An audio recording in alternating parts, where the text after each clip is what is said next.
Hello, everybody. Welcome to the stream.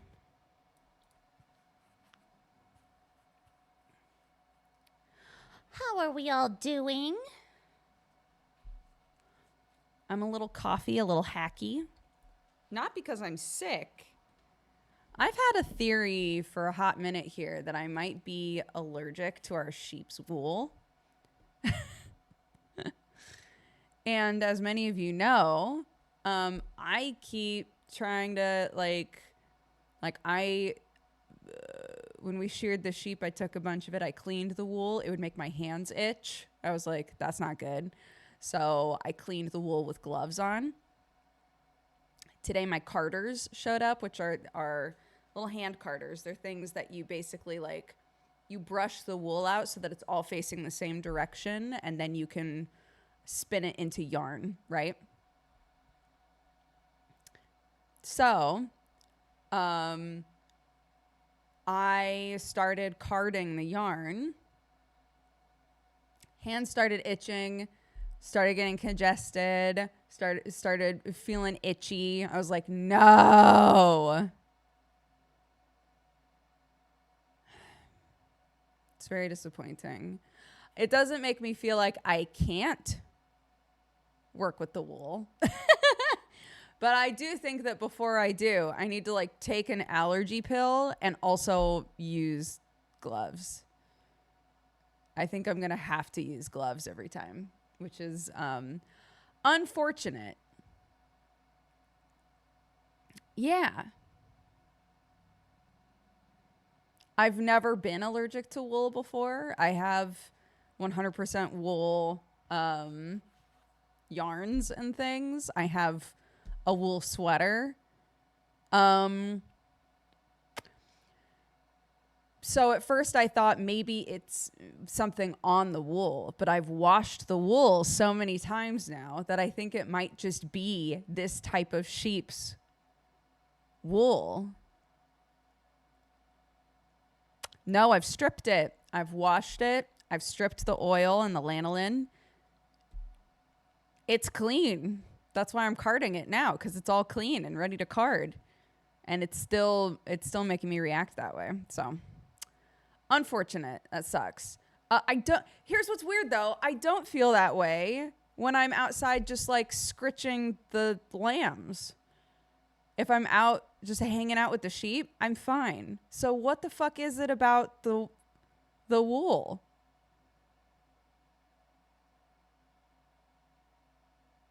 That's weird, right?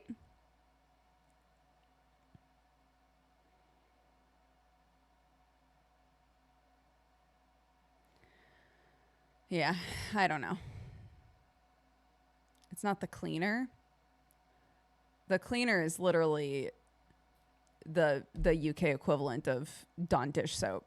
So I don't think so. It's just really hot water and normal ass soap. So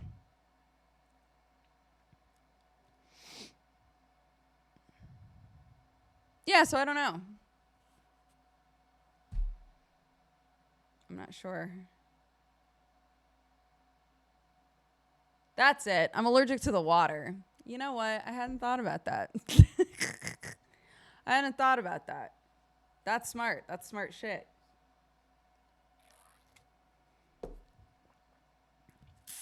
I'm so excited to talk about our Jesus sheep on Geekenders. I can't wait. It's going to be great.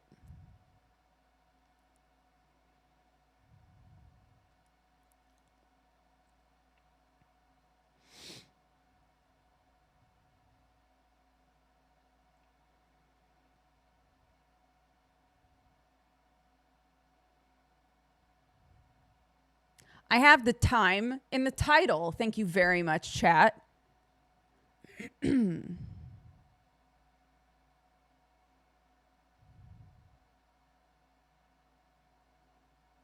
Perfectly thematic for Easter time. It's true. It's true. Mm-hmm. Oh, goodness. Huh. So, yeah. Washed my hands really well before I came out here, but I'm still a little sniffly. That's the end point of that story, really, is if I sound congested, it's apparently because of the wool or something on the wool, or I don't know.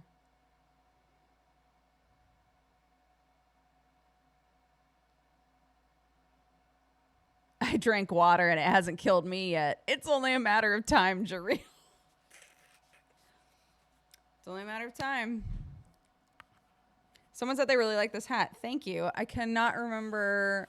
I got it at a convention. I cannot remember who I bought it from. But I will tell you, I bought it for Sam, and he does not wear it. This is a classic. This hair is going to drive me crazy. There we go. So I'm wearing it now. We're all drowning in slow motion. Damn, that's real. Yeah, it's not very sunny here, but it's a very pretty day. A lovely day, lovely day, lovely day, lovely day. A lovely day. Sometimes the bot thinks things are links that aren't. Yeah. Yeah, Gestalt has a release date and a release date trailer out. Oh my gosh, and if you missed it, I played Content Warning with the boys last night, and it was very fun.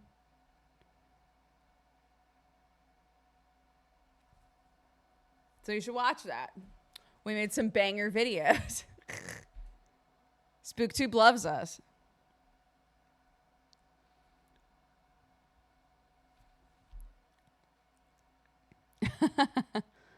I really was not sure how that game was gonna go. Like, I knew the concept, but I did not know what the gameplay was like.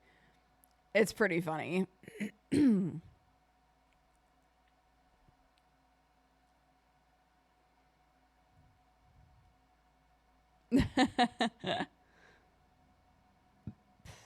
Yes, there was a lot of screaming.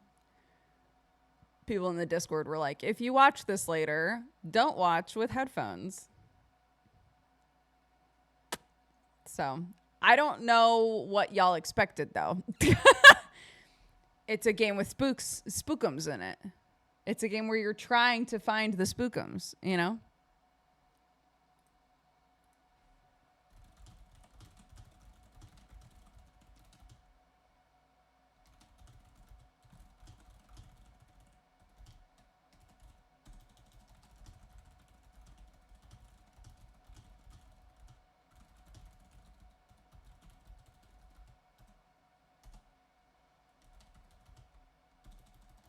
Sorry, one sec.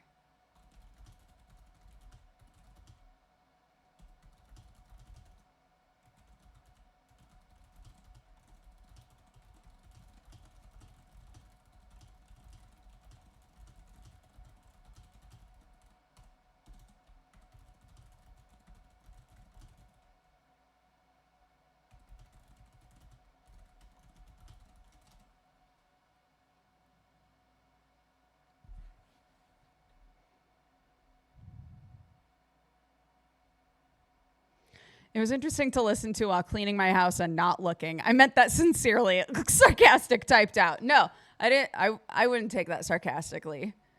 Anything where people are reacting in an extreme way to something and you can't see it is like, what is going on over there?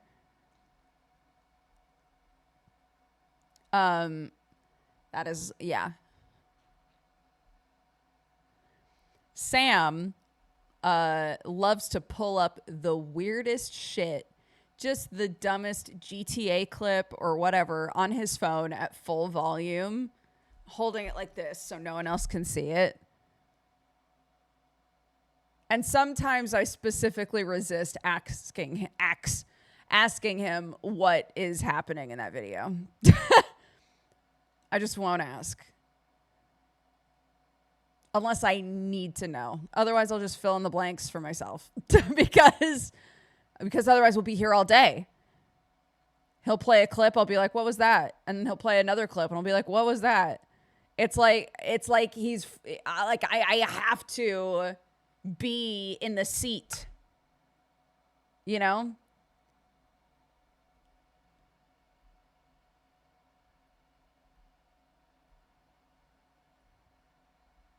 So where's Jesse? Sleeping, dude. He's sleeping. If you're confused about when Geekender starts, please check the title and then type that into Google. Type 8 a.m. Pacific time in, and then wherever you live. And then Google will do incredible work.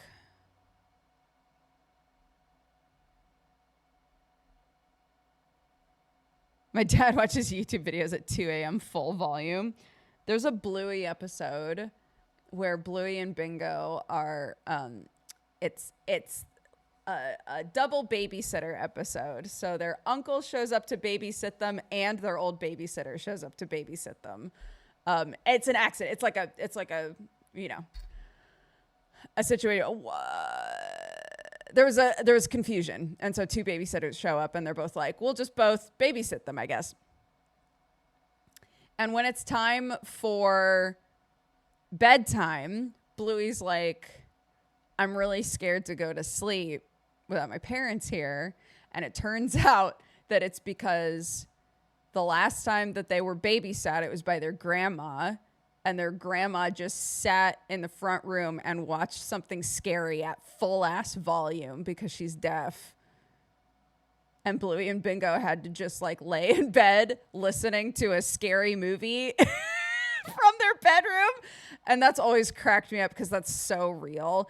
My parents slept in separate rooms because my dad was like a horrible snorer.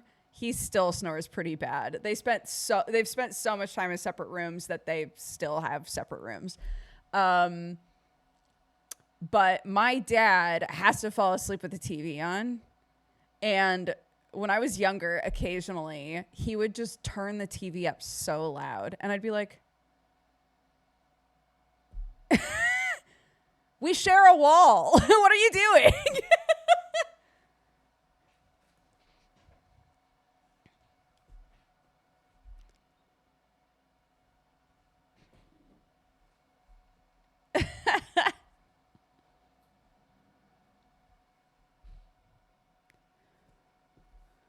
Oh, Father, please.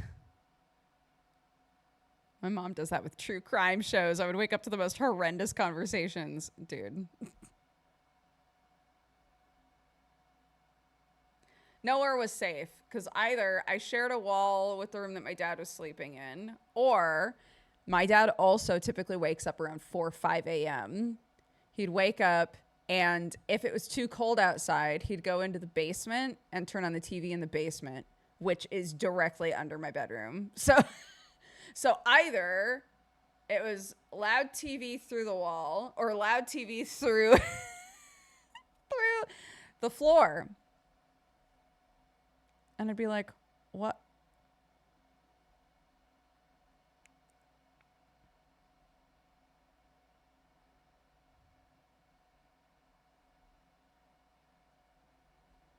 Yeah. I mean, I think there are a lot of families where you know, the grown-ups sleep in separate rooms or at separate beds. And it has no reflection on how their relationship is doing or anything like that. It's just what works for them. That was completely normal for me growing up. When I was really young, we had like, you know, my parents' room, and then there was an office, and then my room and my brother's room. And then my brother moved out. And basically right after my brother moved out, my dad was like, I'm taking that. and started sleeping in the other room. And now my parents both sleep so much better. They can watch whatever they want while they're falling asleep. You know, they have radically different schedules. Because again, my dad wakes up.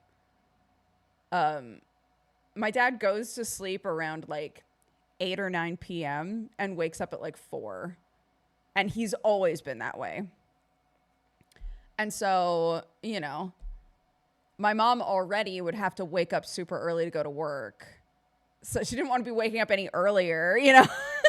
So if he's snoring all night and then getting up at 4 a.m., how well is my mom sleeping when she's the one that's, you know, doing an 8-hour workday every day? So it just works so much better for them. My dad didn't need to worry about, you know, waking my mom up with his schedule. My mom was able to just like do her thing. And it just wound up working a whole lot better for them. And they've stuck with it literally since then. The only time that they will sleep in the same bed is if it's like there's no other choice.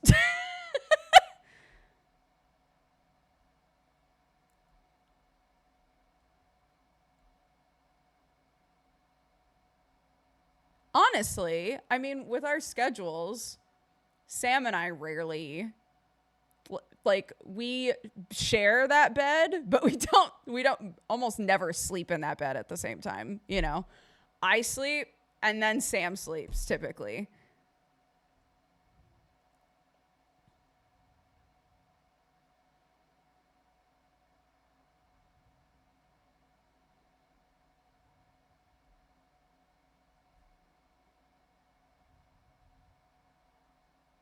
You can share a one-person bed together. Yeah. Except we had to get a big bed because otherwise... shout out to everybody who's watching right now that is super tall. You're basically locked into getting a really expensive big bed because otherwise it's not long enough for you, which sucks.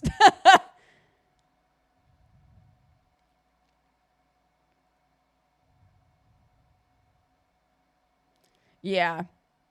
A twin size bed, even a double bed, Sam isn't super comfortable in. Um, it is what it is. It's fine.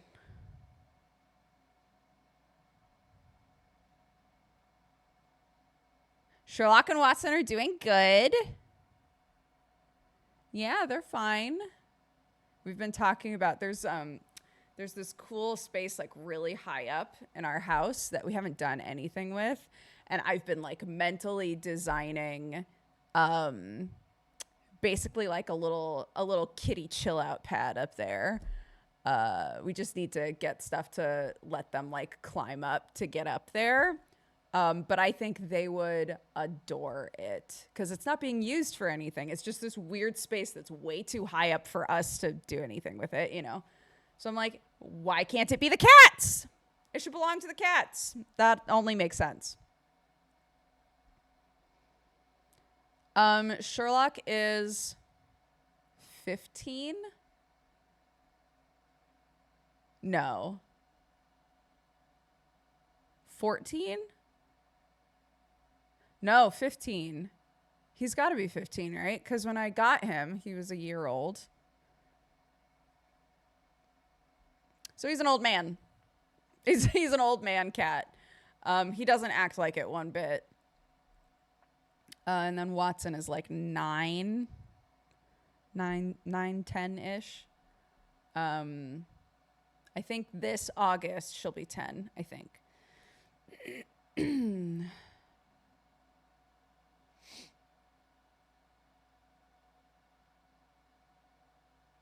But yeah. They're cute. They're cutie pies. Sherlock doesn't sleep on people. He doesn't curl up on people at all. Sometimes he'll sleep next to me. Like he likes to kind of go right here. Sometimes he'll sleep next to me like that. Watson wants to be here, which is a new thing. Only in the last like year or so has she realized that right here is really comfortable. But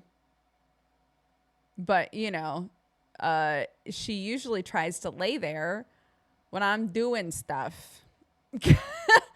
I'll be writing, I'll be on my phone, I'll like knitting or crocheting, like trying to do something, right? It's always when I've got something in my hands that she's like, and gonna just just elbowing my arms out of the way, like, anyway, I need to be here right now.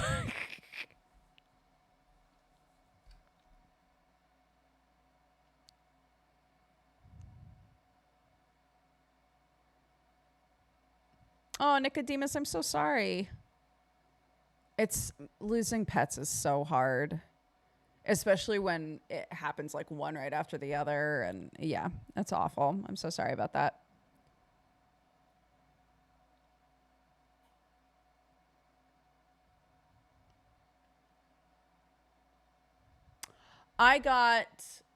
We found Watson the same month that Sam first visited me. So Watson's basically been in my life the same amount of time that Sam and I have been like officially dating.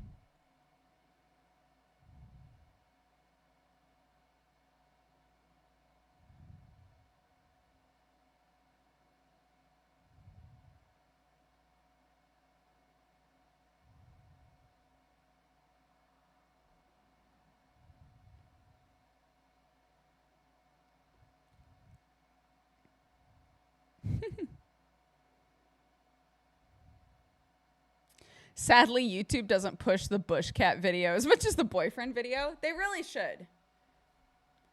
I don't know why. I honestly do not understand why YouTube still will be like, "Do you know Dodger has a boyfriend?"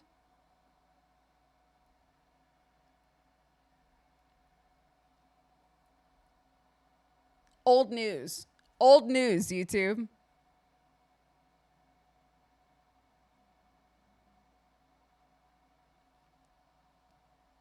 Sam's trying to. I was talking with Sam about my model, my little VTuber model. He was like, "It's very cute." I was like, "Thank you, I like it." Octo was like, "It's very you coded. It looks like your model." I was like, "Thank you, that was the hope." And Sam was like, "You're gonna do a lore video, right?" And I was like, "I think I have way too much imposter syndrome to do a lore video for my VTuber model." And he was like, "What do you mean? You have to do a lore video. It's the way." And I was like, "Oh my God. Oh no." Like, I don't know what to do. He was like, "Well, you better fucking think about it."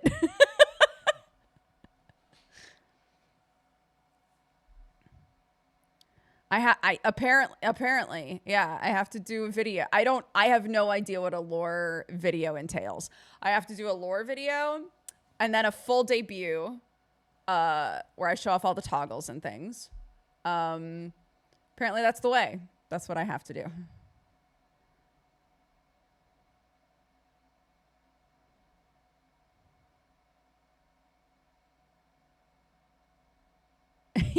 Yeah. We got a world build, I guess.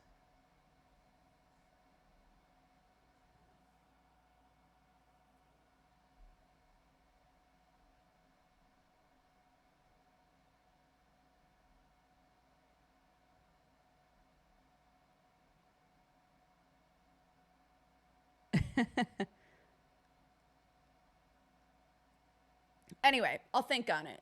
I'll think on it.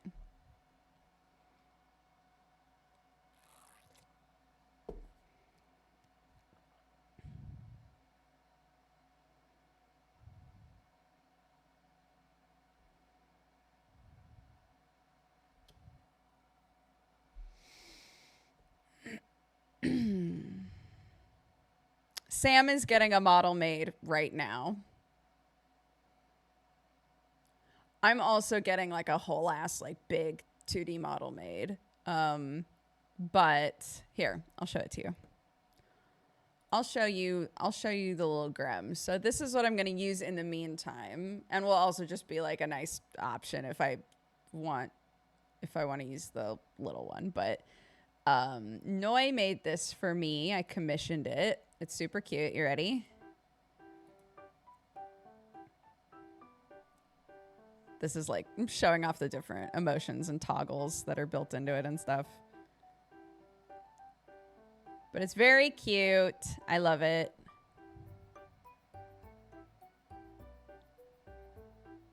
The shirt can be keyed out, so I can put memes on the shirt. And I can be bald, which apparently is a necessity. Yeah, it's very cute. So there will be like a bigger sized version of that, maybe with some adjustments to the design. I don't know. But for now, that's what I'm going to be using. Sam is getting a big one made. He does a lot of stuff without cam on, so he doesn't have any inclination to like make anything in the meantime, I don't think. Where are the pupils? There are no pupils. No eyeballs.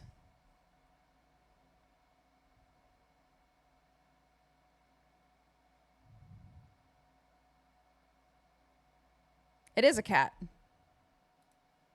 Look again. It is a cat.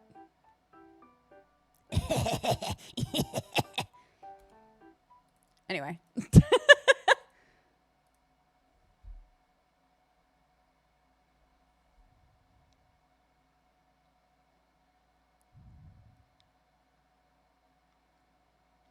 Yeah, I was talking with Octo about it because we were talking about like the different sort of like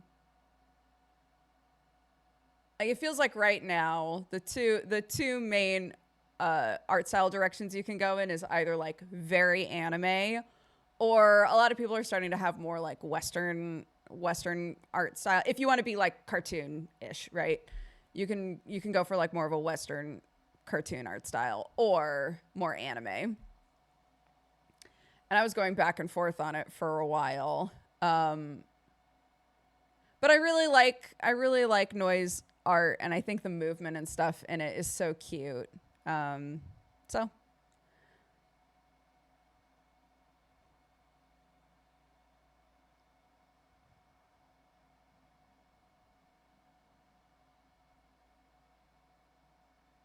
did Sam tell you that the first thing Matara-kan said to him in the Darktide collab last night was, "I'm a big fan of your wife"? No. Oh, that's so sweet. Octo sent me a clip of Sam outing Octo as a huge Matara-kan fan. And Octo like, no, that's not, shush. It's really cute. It's a really cute clip.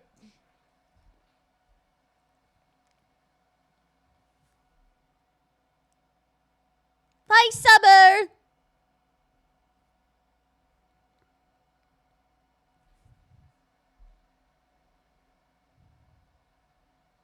Yeah, I didn't know the term Oshi until yesterday. So now I know that.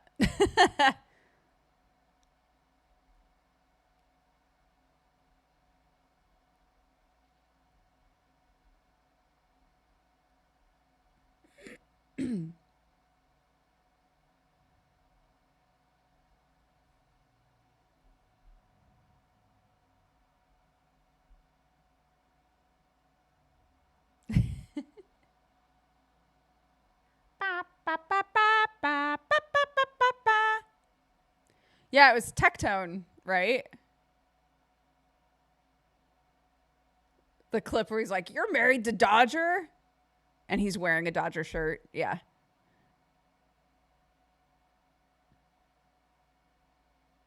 Yeah. That's a very good clip. That's a classic clip.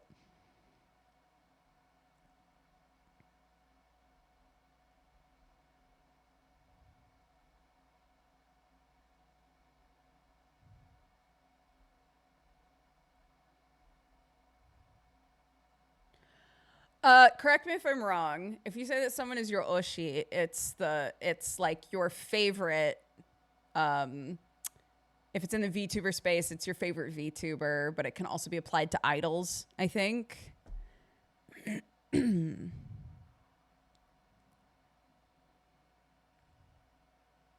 I think it's the same or adjacent to calling someone your bias in like a K-pop group. Question mark, question mark.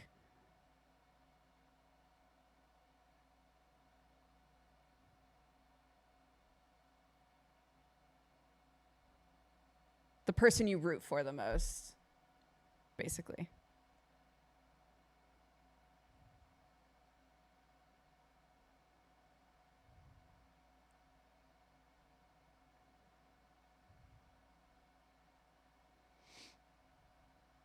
Oh, Oshi is one of your favorites. Your one true favorite is Kame Oshi. Okay.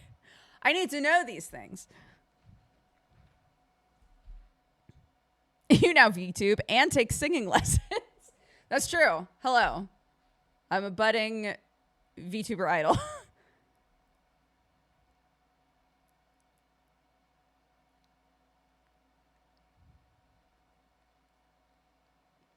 Yeah, Summer, since you're here, I think I'm free on Monday. If you want to stream together Monday. Kelly was right with the band comment. Honestly, Kelly and I have been talking about we've been talking about doing a song together, maybe.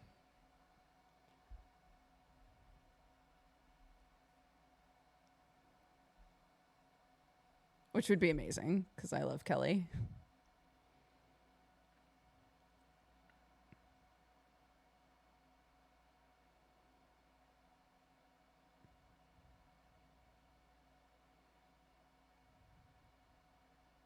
Yeah, hell yeah. Yeah, Summer, let's do it. Summer has been VTubing for a long time and knows a lot about how to use VTube Studio and stuff like that. And I don't know a whole lot about it at all. I know very basic shit. So Summer's going to help me like learn a little bit about the program, and we're going to fart around. So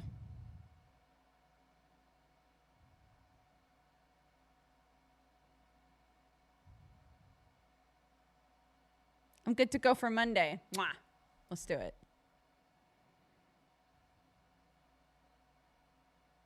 Yeah, Summer's model is getting a redesign right now. It's very cool.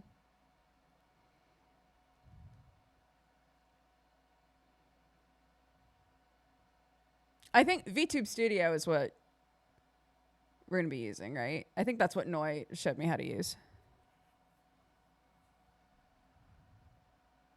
So a while back, I used my moral model, which is a 3D model because it's made for VR chat.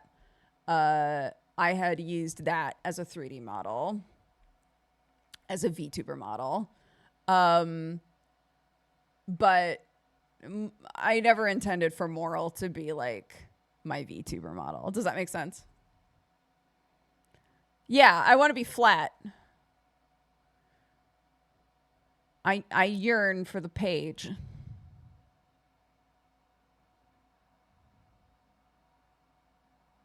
I don't know. Bree's not free tonight, so I don't know if we want. Did Manda ever reply? I don't know if we want to play tonight.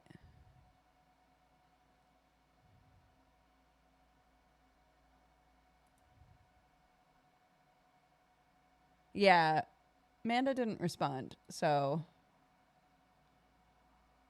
I don't know. I've been watching since the start, and I just realized we're a flesh tuber today. If you do exclamation point BDSM, you get the full list. It turned out there's a group of 4 of us, me included, and it turned out that the starts of our names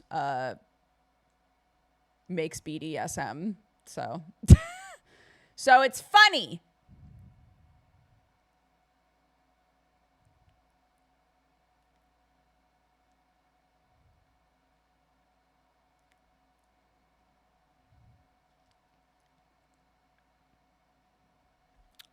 That'll be a shirt. Guys, I need to start writing down shirts to prepare for this little guy. Hashtag ad is a very good one. BDSM definitely needs to be one. That's my wife. Would be very good for when I'm playing with Sam. There's so many options. No, BDSM doesn't mean anything else. Don't Google it. I have the multi-Twitch link bookmarked as BDSM, and it sure does look sus. I appreciate your commitment to having that multi-Twitch bookmarked. Yeah, LGBT rat berserk. Yes, please.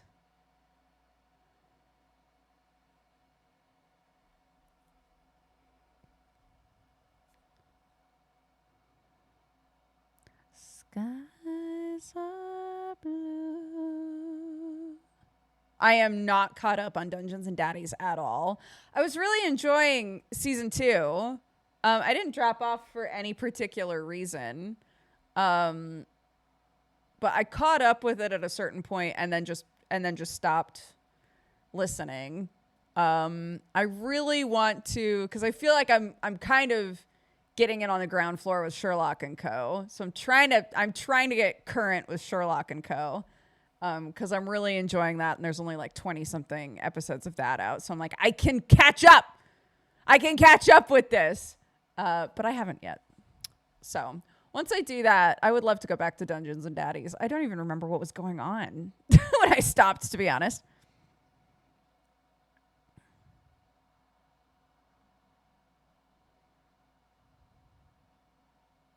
A Dodger coffee shirt? Yes. Am I learning about a new thing I'm going to love? Are you asking about Sherlock and Co? Or are you asking about Dungeons and Daddies?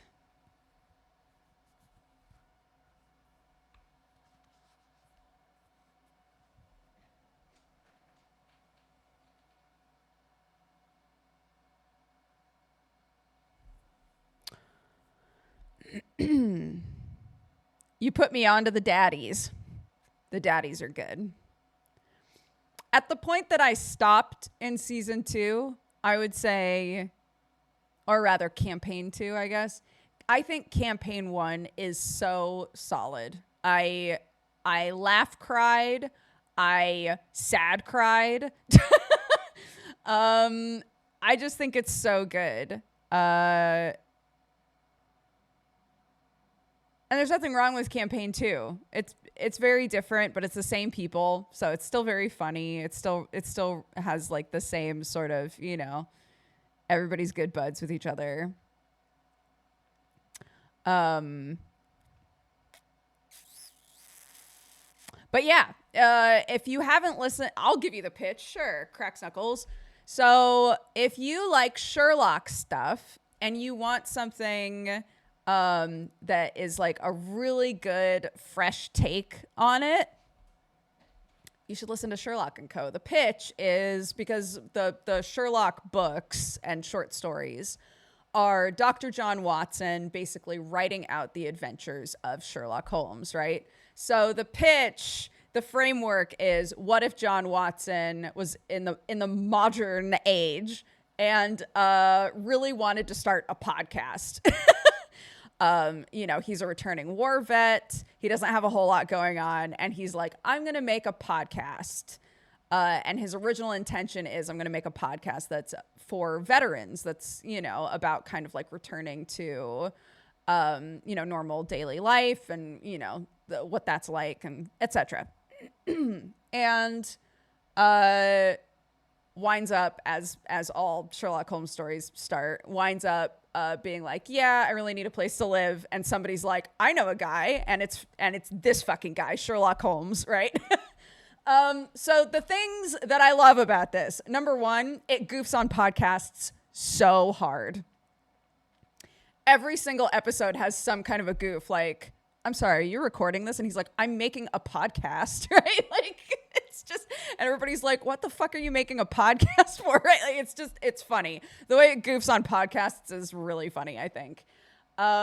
If you want A John Watson that is very involved, that is learning, that is useful. This John Watson's great. Obviously, when he starts off, he's way out of like he's in the deep end, dude. But he participates. He fully participates in what's going on in these stories, right? Sherlock is insufferable, but in a way that's really endearing.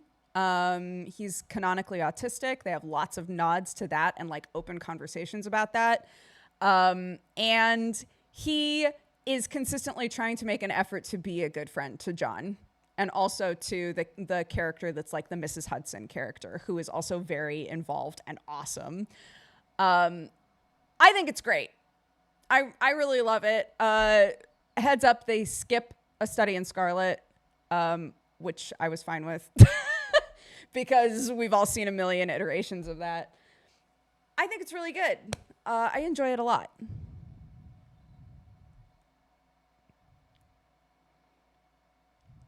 Yeah, just go wherever you listen to podcasts. Just type in Sherlock and Co. Sherlock ampersand CO. Sherlock and Co. That's very cute. I like it.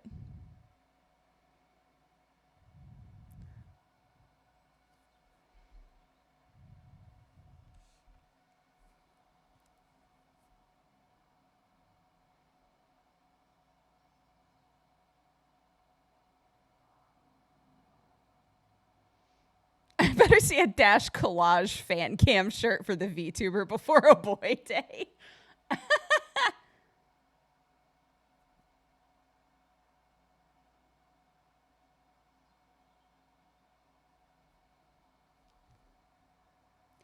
Yes. And I think I was trying to talk about this before the first time that I brought up Sherlock and Co, but I think people are kind of over mean Sherlock. Mean Sherlock where there's no consequences for him being mean to people, right?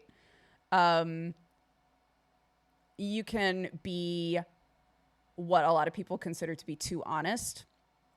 You can be too blunt, right? Like these things that sometimes you know need a navigating in a different way. And I think the way that it's written, there's a lot of conversations around that where Sherlock will say something and John will be like, this is one of those situations where you need to say things in a more gentle way, right? And sometimes they settle on John being like, maybe in the future I'll do this part, right? Maybe this is just something that you're gonna have trouble doing, and that's fine, and that can be my job, right?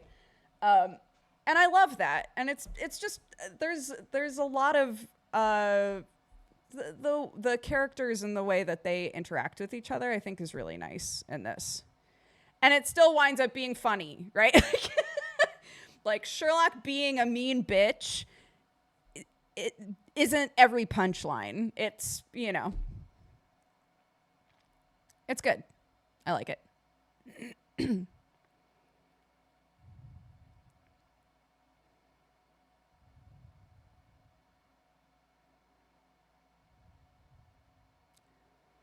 What you're describing was my favorite part of Data from Star Trek. I loved Data growing up. Data was my absolute favorite character growing up.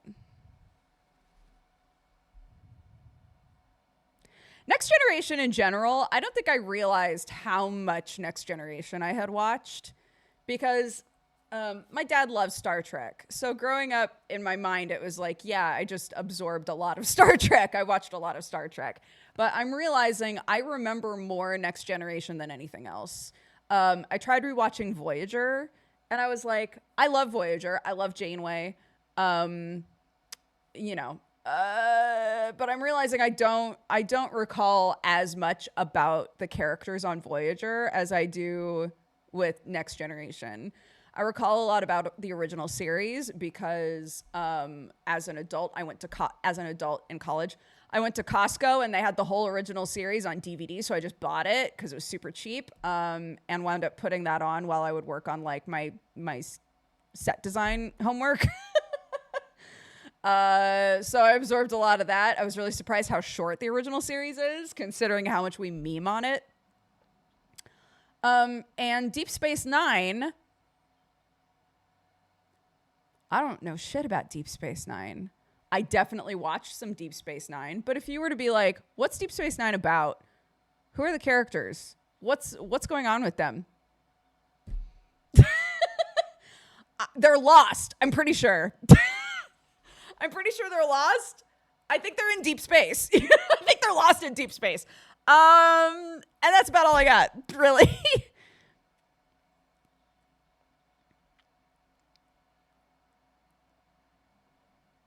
I know.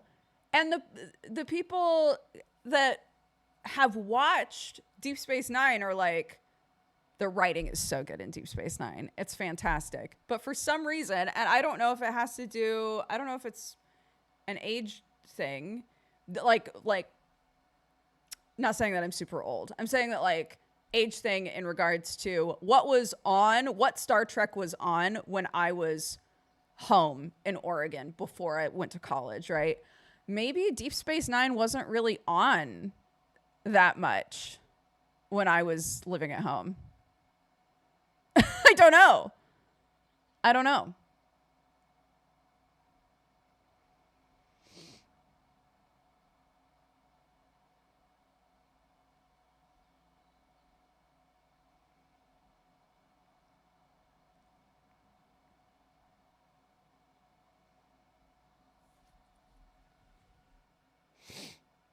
But like Data is Next Generation, Q is Next Generation. 7 of 9 is Voyager, I believe. A lot of the things that I gave a shit about were Next Generation and Voyager, but mostly Next Generation.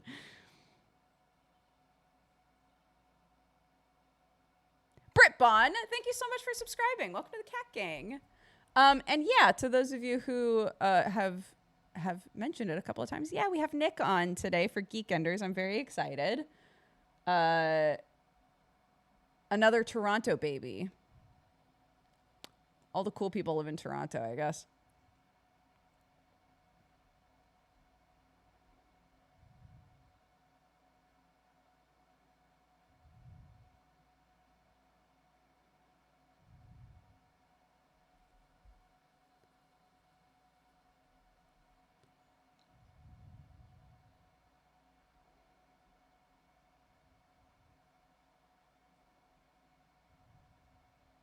I've also been told that Picard is better after the first season. I really didn't enjoy the first season of Picard, so I didn't bother watching more of it.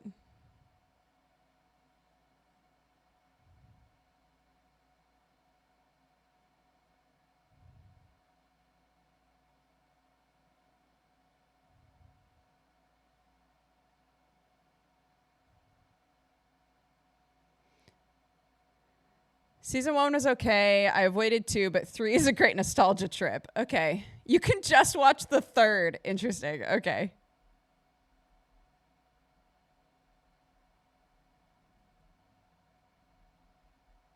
Interesting.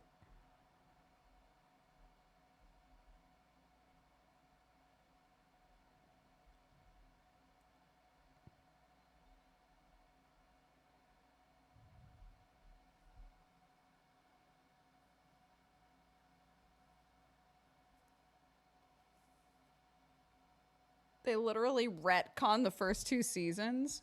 How?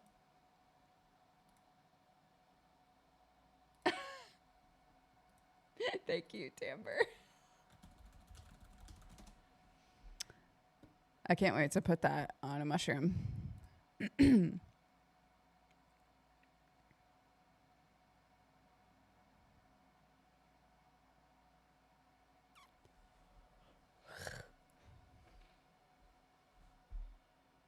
Stargate was also great.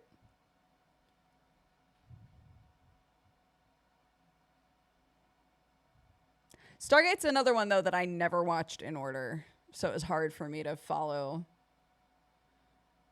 Like the you know, because a lot of those shows, it's like there's the thing of the day, but there's also this thing, right? And I could never follow this thing really. Stargate was my family time in high school. I've talked about this before, but Smallville and Charmed. I cannot recall my brother, mom, and I getting into any other show more than we got into those two shows. It was full on like Charmed time. Everybody sit down. We're watching Charmed. Everybody sit down. We are watching Smallville, right? No, never got into Buffy. I've tried so many times. I don't know why. I never got into Buffy.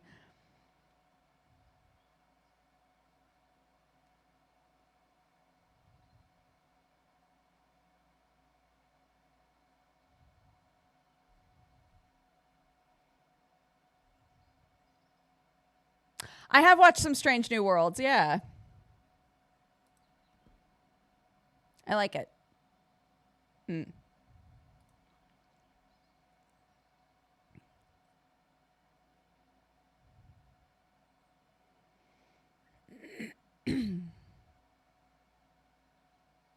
Strange New Worlds is fun. It feels like old school Trek. So if you're somebody who feels really nostalgic about like more of that format and vibe, um, then Strange New Worlds is fun.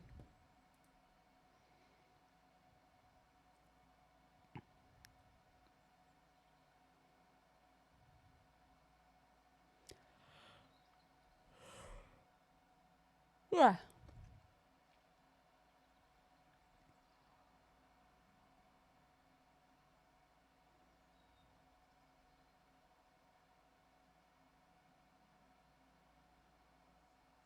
Yes. Yeah, more just goofy episodes. Not everything has to be serious, you know? So it's fun.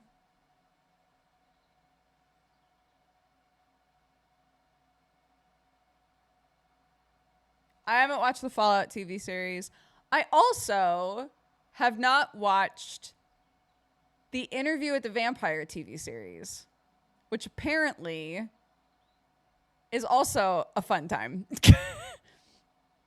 Somebody did a graph that was like queer shows that market themselves as goofy but will make you cry, and that queer shows that market themselves as really serious but are actually goofy. And Interview with the Vampire was on this side, and I was like, that makes me really want to watch it.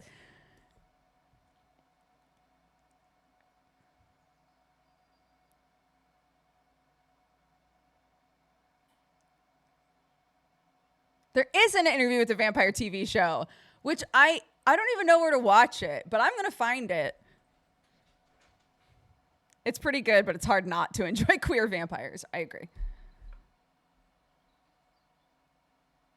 On this side of goofy shows that will actually make you cry was stuff like What We Do in the Shadows.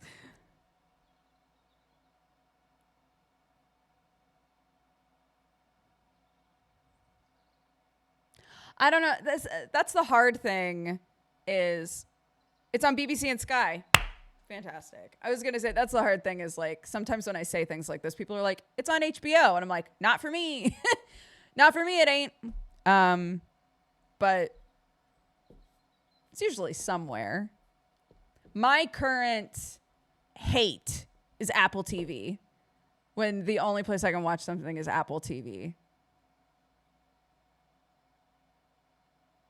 I just refuse to get another thing. I refuse to get another thing. I'm not doing it. Um, I want to watch Lessons in Chemistry so bad, but I just refuse. I just refuse to get another thing.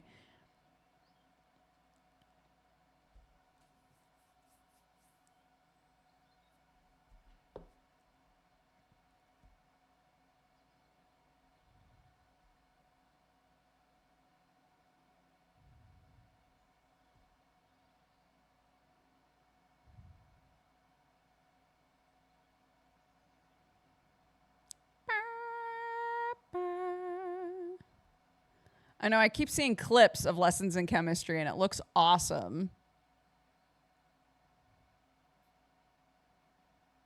But I guess I'll never get to eat it, and that's fine.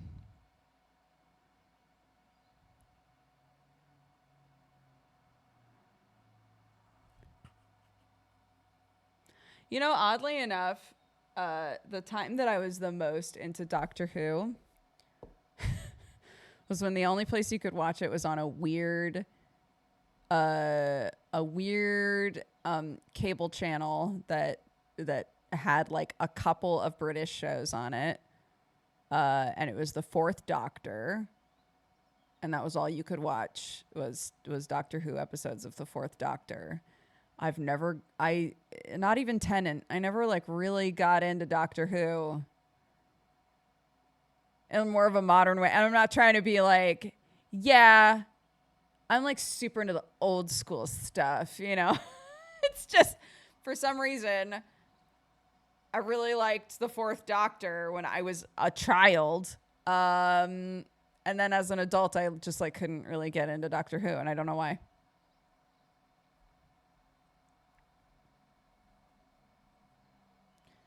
And it might be, and I hate this, but it might partially be because when it started to get really big with people in America, it was because everybody wanted to lick David Tennant. And I was like, I can't participate in that machine. Oh God. You just get to a point sometimes where you're like, I'm sick of hearing how much you want to lick him. You know?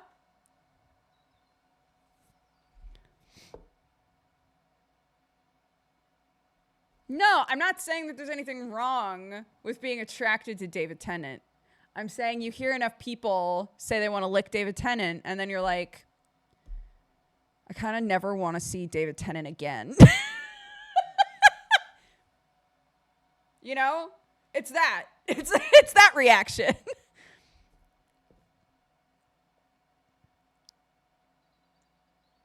And I don't think I paid attention to him at all until Good Omens. They truly ruined that man for me. And now he's a demon. So that's true. He was also the voice of Scrooge McDuck, and that was awesome.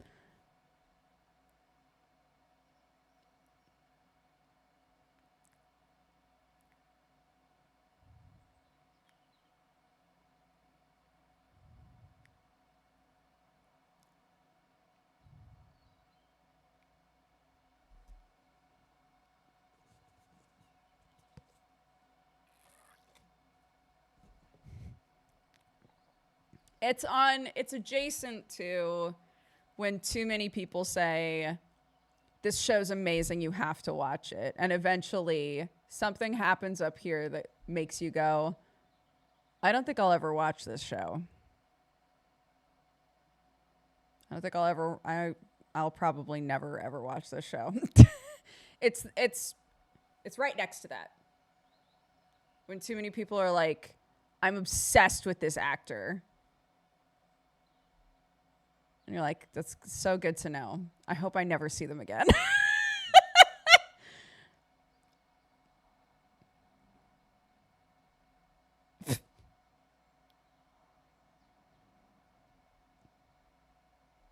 I was talking about that with a friend. One of my friends started dating like a hardcore Swiftie, and she was like, I can't. Like, I was fine with Taylor Swift's music until now, and now I kind of hate it. I kind of hate it because she never stops talking about Taylor Swift. Like, is there even room for me in this relationship? Overexposure. Yeah. It's like eating too much Top Ramen, you know? And then you're like, I hope I never see a Top Ramen packet ever again.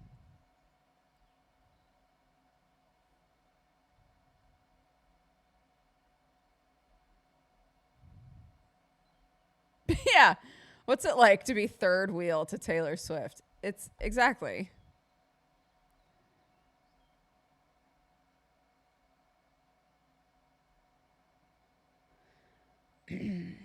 Is it possible to eat too much top ramen? When I was in college, I was on food stamps, which was amazing. Oh my God.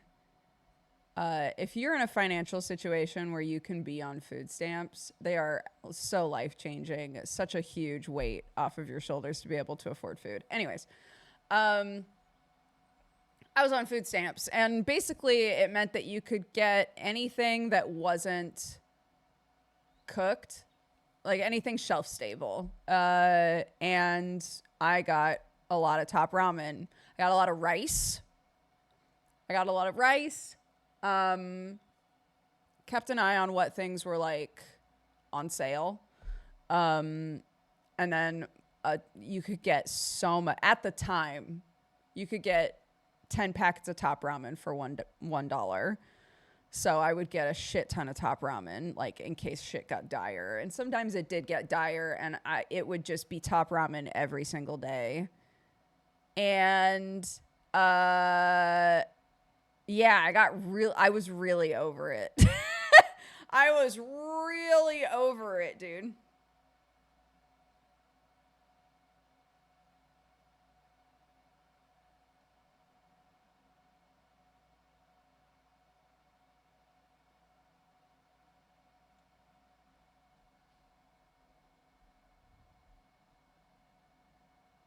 How do food stamps work? Basically, you go to a government building and you sign a bunch of papers.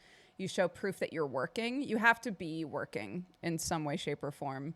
Um, so I was in school and working, and prove that you're making under a certain amount of money per month. So just show like your pay stubs and stuff, and yeah.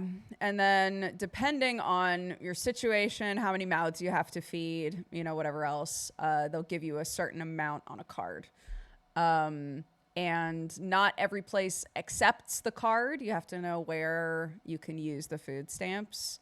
But a lot of like bulk stores and stuff, at least at the time that I had them, a lot of bulk stores wouldn't accept it, but most grocery stores would, and you can just hand it to them and they scan it, and then it takes away however much. It's like a prepaid credit card basically.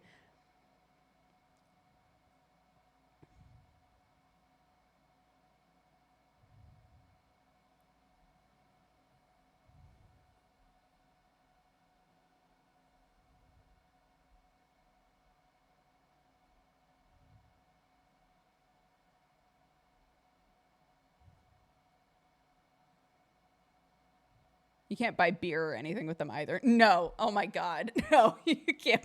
No, you can't buy alcohol.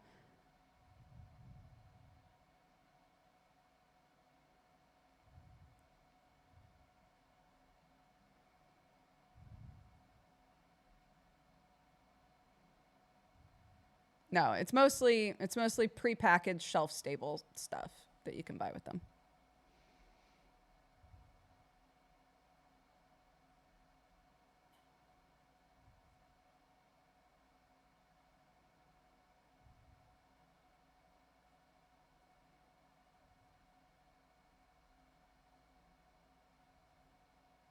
But it was great.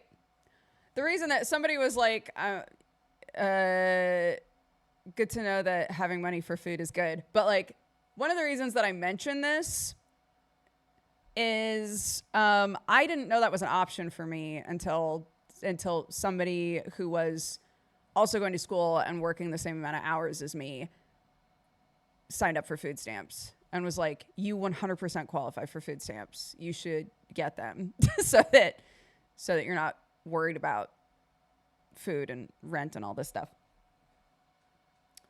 You might be in a situation where you apply for that.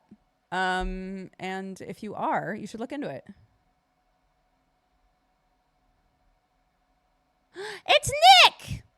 Oh my gosh. Is that Nick Terhorst, who's going to be on Geekenders later? Exactly.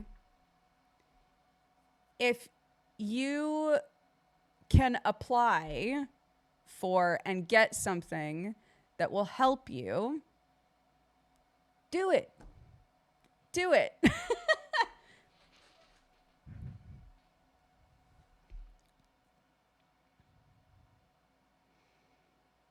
Nick, I was just mentioning, because we had Charlie on Geekenders, and I was like, oh my gosh, two cool people from Toronto, really close together.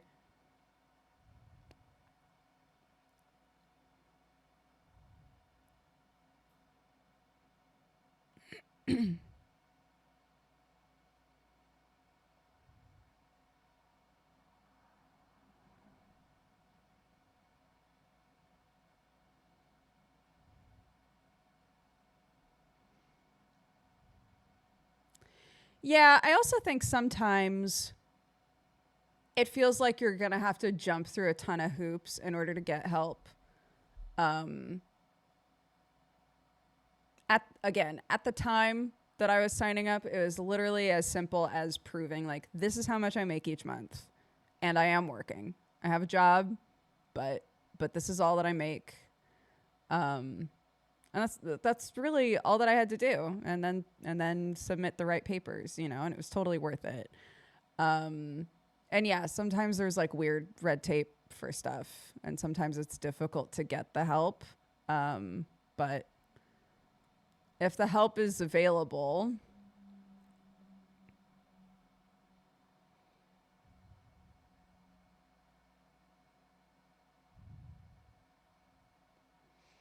I make a lot of hoops, but as someone who lived off of my unemployment/employment insurance for a long time, it's so worth it. 100%.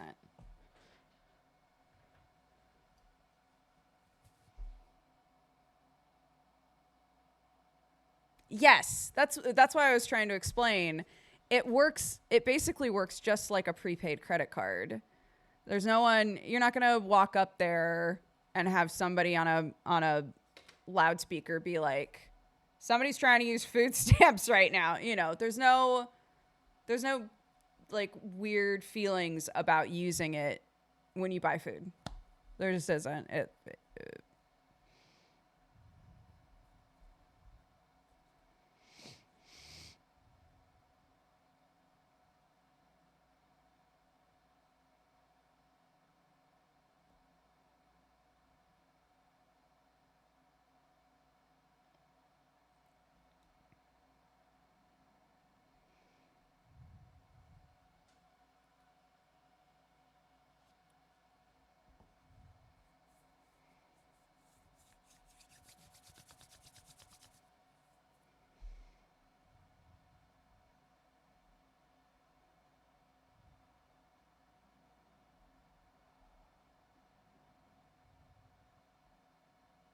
Anywho, I don't remember why we started talking about this. Oh, because somebody was like, I've never had so much top ramen that I've gotten sick of it. And I was like, I have, but it's because at a certain point I was buying shit tons of it because it was so much bang for your buck. I've come back around now. I enjoy top ramen again.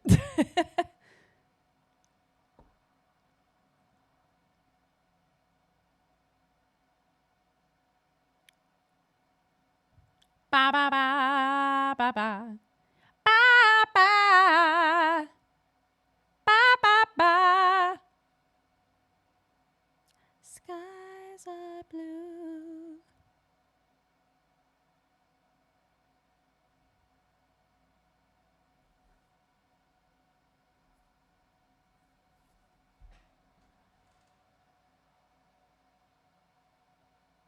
Mm-mm. One of the songs for my final exam uh is it Ava Cassidy? It's Somewhere Over the Rainbow, but not the normal Somewhere Over the Rainbow.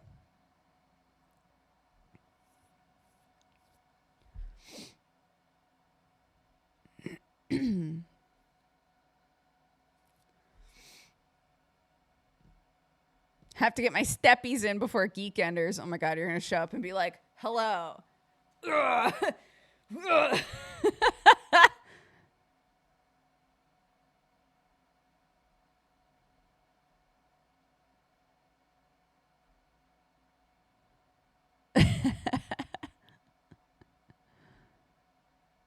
My high school exam was part of your world. I love that.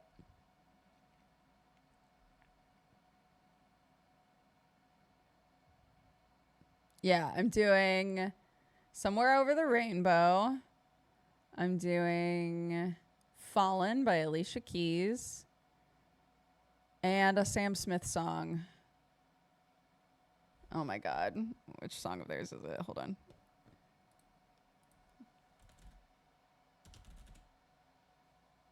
Sam. Which song is it, Sam?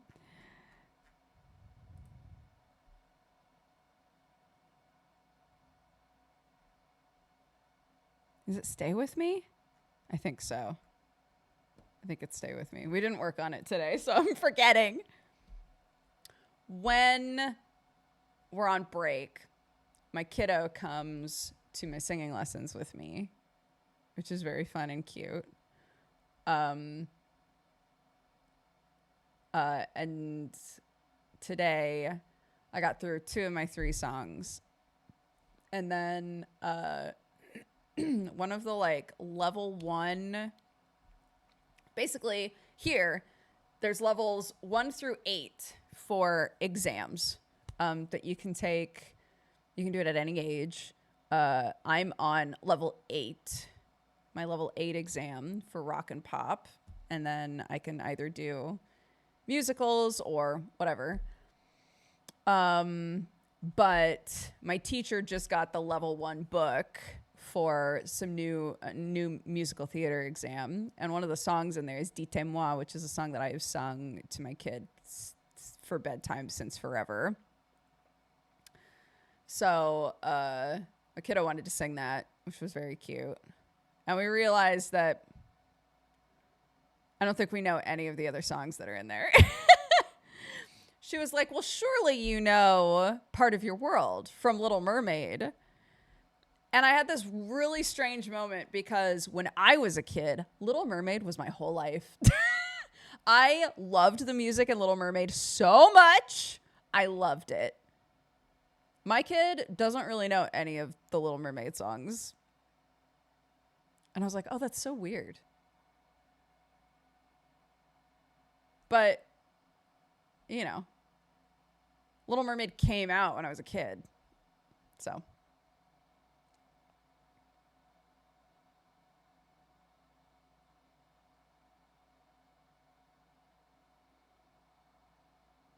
Level 8, yeah. Mm-hmm.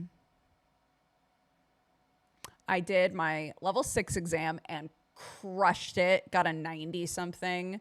Passed with distinction. Did my level 7 exam. Did not crush it quite as much. Still passed. Still passed just fine, but it was like an 80 something. Did not pass with distinction. I was very sad, but also unbelievably fed up with those songs. So I had no desire to do it again.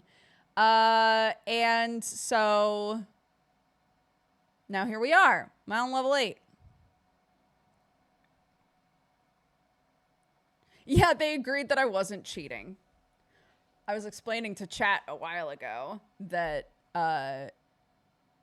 we did my exam, submitted the video, and they held on to the video for a really long time for them to like further inspect it, which typically means that they think you've cheated in some way. So my teacher and I were like, what the fuck? What? We watched the video over again. Like, what? How do you cheat at singing? Basically, these exams, there can't be any editing. Your teacher can't cue you or be helping you in any way. So there are like specific things that you need to check box basically in your video, right?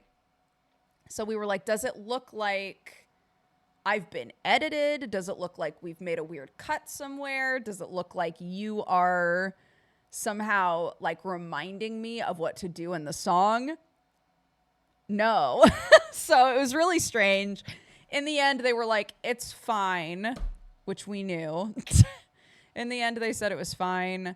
And the song that I got the lowest score on was the song I thought that I did the best at, which was so strange to me. So whatever. I'm just glad to never have to sing those songs in a professional setting ever again.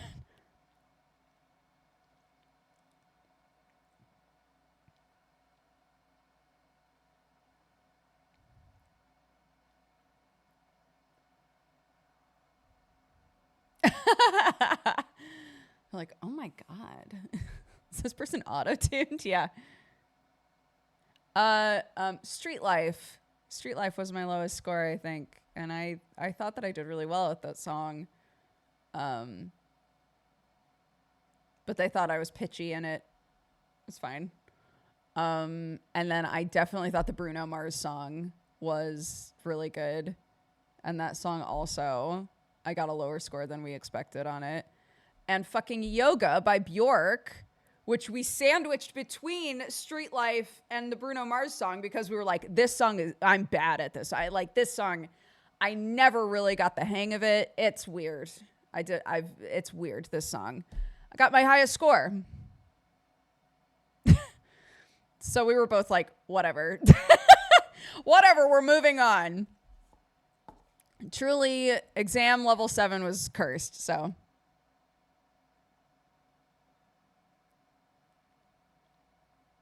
I really do be how it goes. Yeah.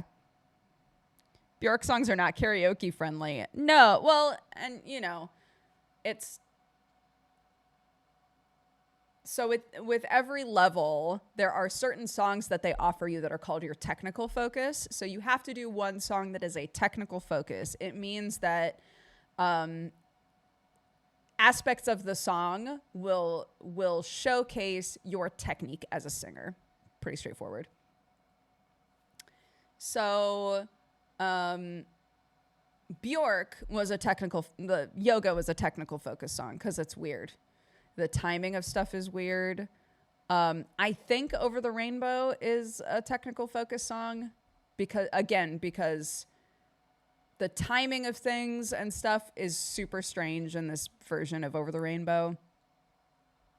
Stuff that shows, you know,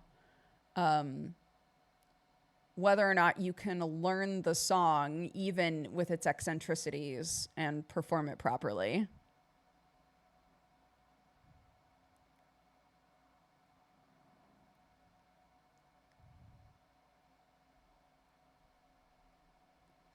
What do people use these levels and exams for, like job applications and such? So what's really cool, and I don't think that we really do this with the arts in America, but what's really cool here is that say that I was a student, say that I was in, you know, year 6 or 7 or whatever, and I had sunk a bunch of time into music.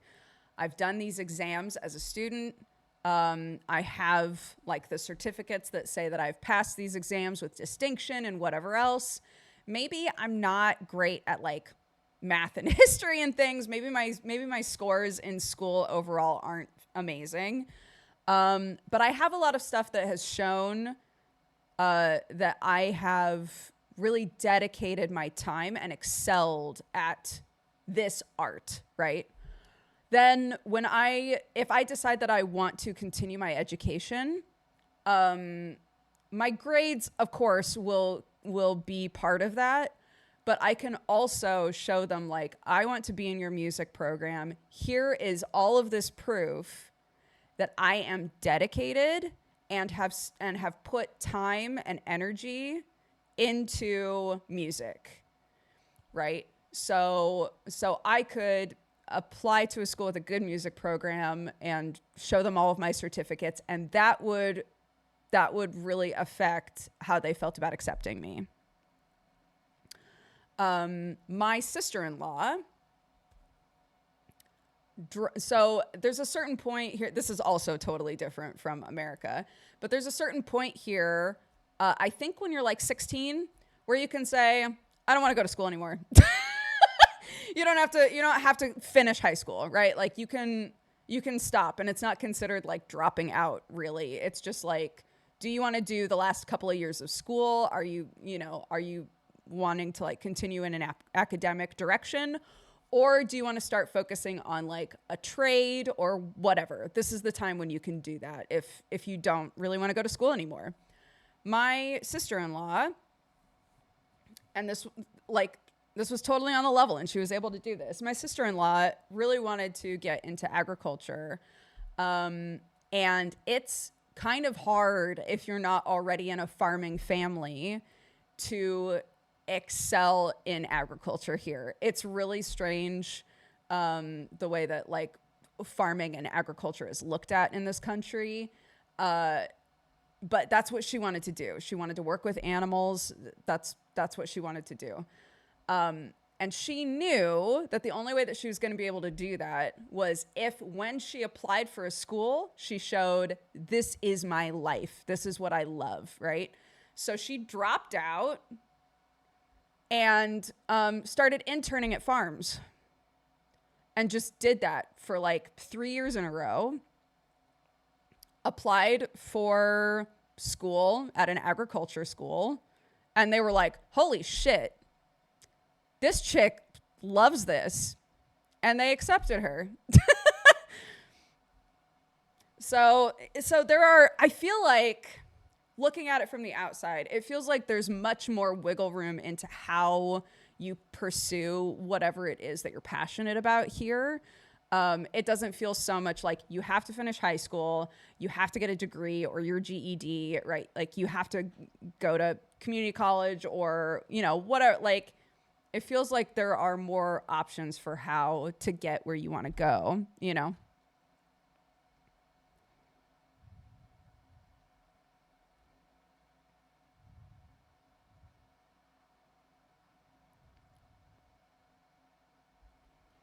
It might be the rare case of like good things left over from a strong caste system. Yeah, it's weird. Sherlock and Watson are absolutely still around. Yeah, they're doing good. We were talking about them earlier. Sherlock's like 15 now. He's an old man cat. I need to take him in. See if he needs to be on thyroid medication.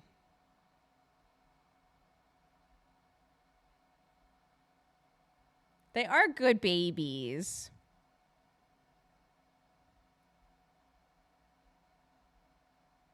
Any progress on a barn cat? No. I'm so shocked. No one's called us to be like, hey, we have a cat here who cannot live in a house.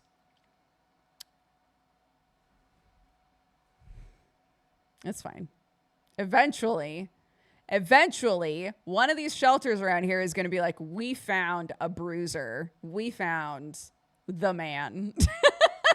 We found the guy that's going to kill a bunch of rats and hate everybody. And we'll go, that's our guy. That's who we want.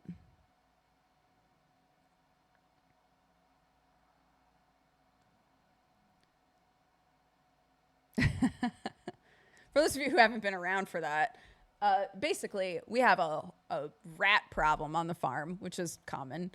And honestly, like the best way to deal with that typically is to have a barn cat, to have a cat that is like an outdoor cat that basically works the farm for you. So the best option for that for us is to call up shelters and say, hi, we have a farm. We're looking for a cat that that cannot live indoors. And those cats exist, right? Like cats that just aren't, they're never going to be happy and they're never going to thrive living indoors, right? They've just been outdoor cats for too long. So we're like, we don't need a cat that's going to like us. We don't need a cat that's going to like us, right? Like it's not our cat. It's just a cat that lives on the farm, right? So if they have one of those, they'll call us. But unfortunately, we live near a bunch of other farms. And we were talking with the farmer next door, and he was like, oh, yeah, I have a bunch of barn cats. And no, you can't have one. I need them.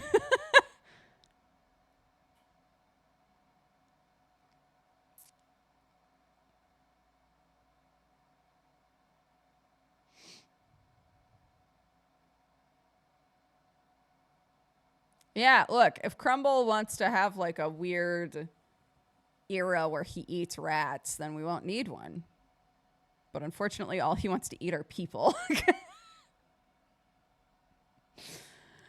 He's such a problem.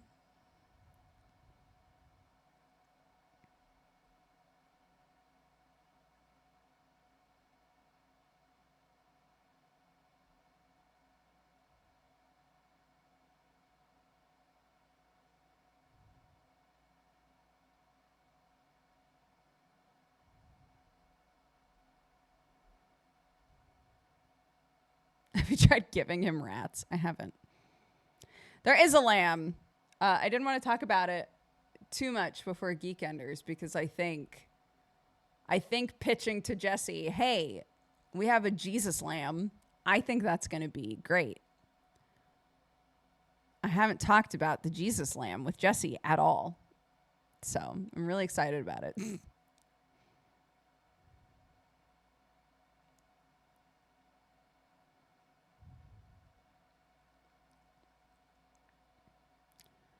Ba, ba, ba.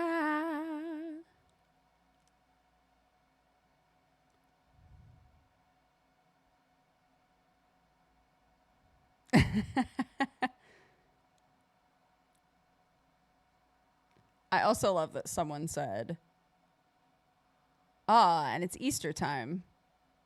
It's the perfect time for a Jesus lamb. And I hadn't thought about that, but it's true. But that's true.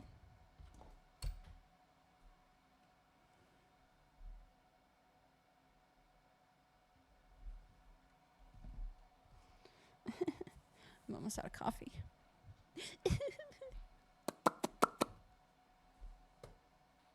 Yeah, it should be fun. It should be a fun episode.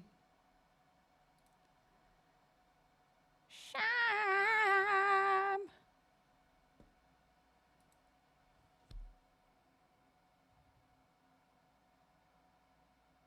You guys had me cry laughing last night. I'm glad. I'm gonna pitch playing content warning to Nick on Geekenders.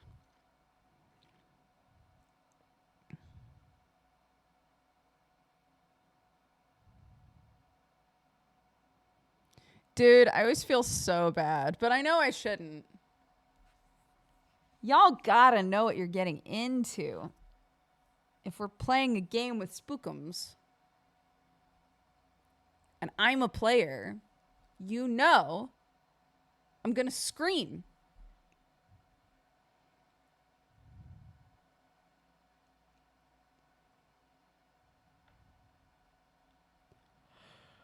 Yeah, it was really fun.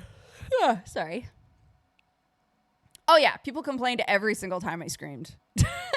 Every single time I screamed, people were like, well, I guess I should take my headphones off, or Jesus Christ, I didn't need my ears anyway. Like you didn't know that was going to happen, dude. You screamed so loud, though. I always do. I always do.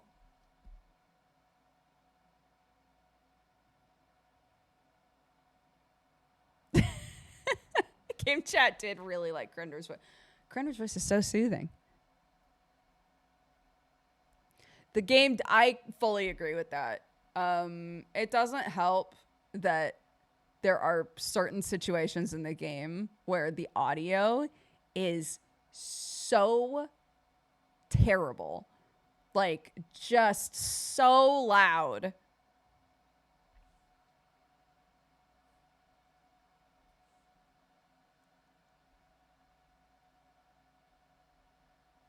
Do you have that loud of a scream? Watch the VOD. You screamed and I could see through time. I wonder if Dodger is a good friend. Dude, the comments and the chat on content warning are so funny. We did use the other mic that you can buy. We bought it. We did use that. And then Jesse with the microphone interviewed one of the monsters, and it was the loudest shit I've ever heard in my life. And it was awful. And that bit went on for so long. It was terrible.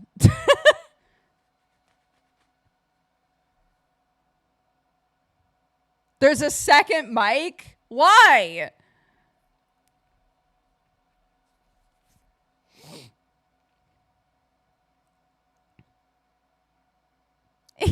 Yeah.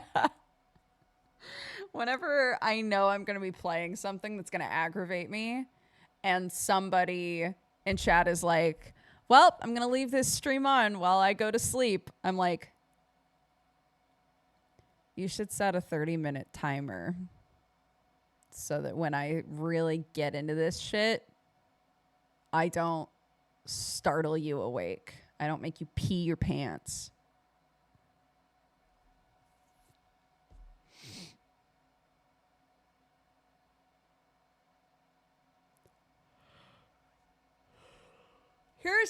Here's my hot take. I don't think the mics need to do anything. The mics that you buy in that game shouldn't do anything. They're part of the bit. They're part of the bit. They don't need to make anything louder.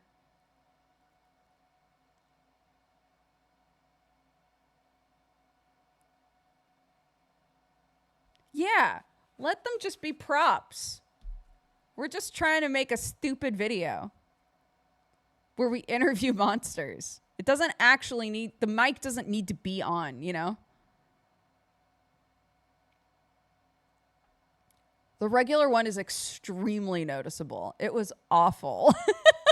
That's why I'm like, the boom is worse.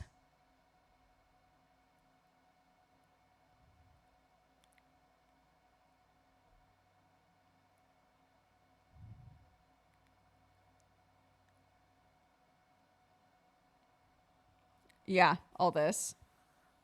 No, you want to know what this was? This was when I was carding the wool. This is all wool. It's not the cat.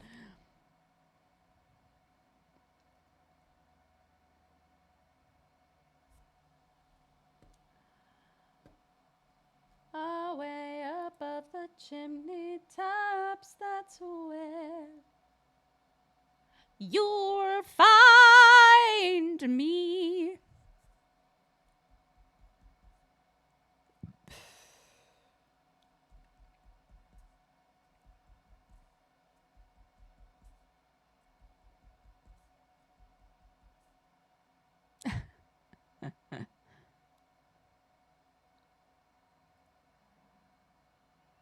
Yeah. Carding wool is basically where you brush the wool out. They're a lot like pet brushes. They're extremely similar. But you basically brush the wool out after it's been sheared and cleaned.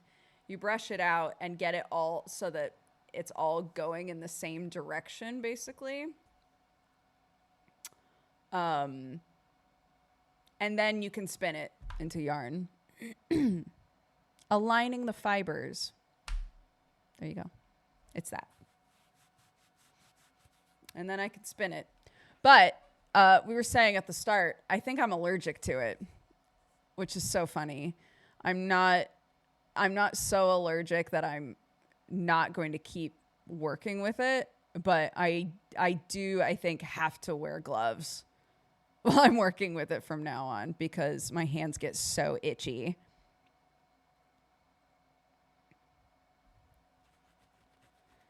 Hi, I am doing well. Thank you. Yeah.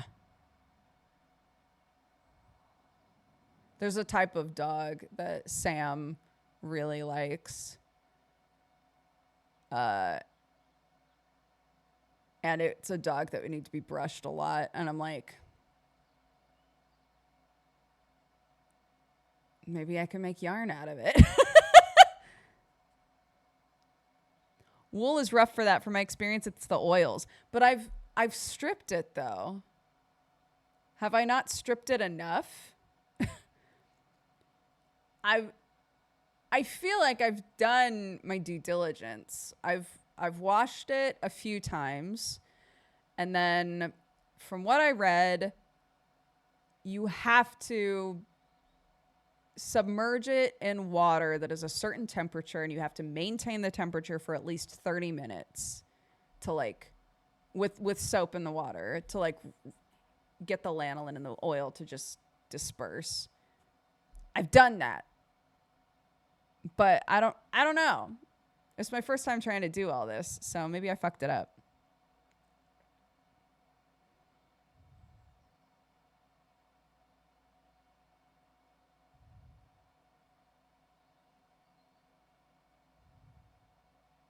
I've been tempted to collect my cat's fur to make stuff, but my husband says it's too weird. It's not too weird. Don't listen.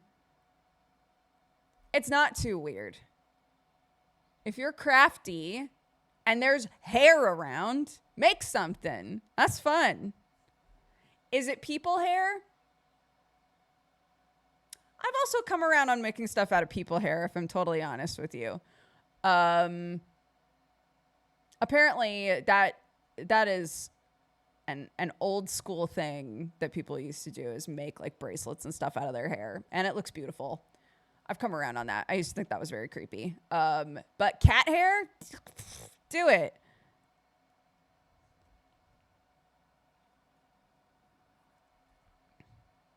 Yeah, we left when we were gathering after the sheep were sheared. When we were gathering up all of the hair, there was a bunch of it that we just left out for birds. So we were like, the birds will love this. We don't need to pick up everything. But there are like little cages you can get that you can just shove the hair into, that basically operate kind of like a bird feeder, except it holds hair in it. So, yeah. So I was like, I want to do that. That sounds fun.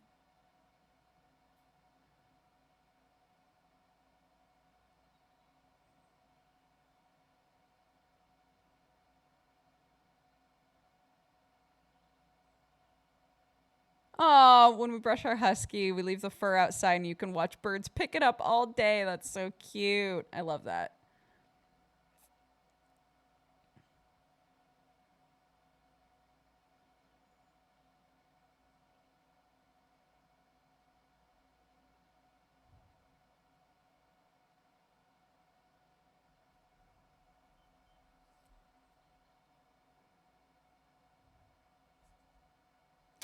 No, a lot of, not to be creepy, but a lot of human byproducts don't break down in compost very easily.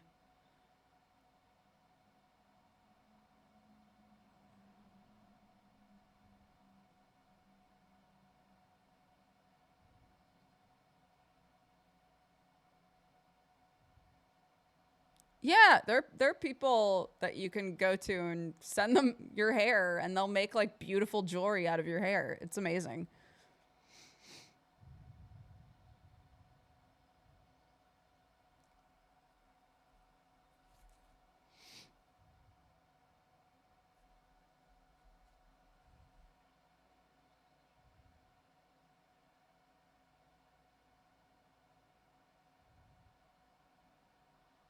Is the land around your farm being developed into neighborhoods? I'm not going to answer that.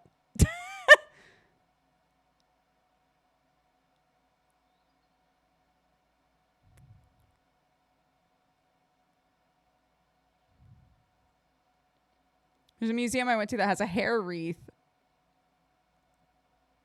A hair wreath? That's wild.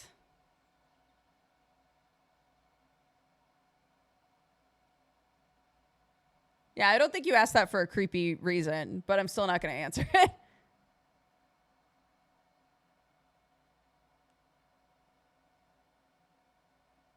No, because keep in mind, like the reason that our hair gets greasy is because of oils that our skin produces, right? Um, it's not on the head anymore. There's no oil getting all over it, you know?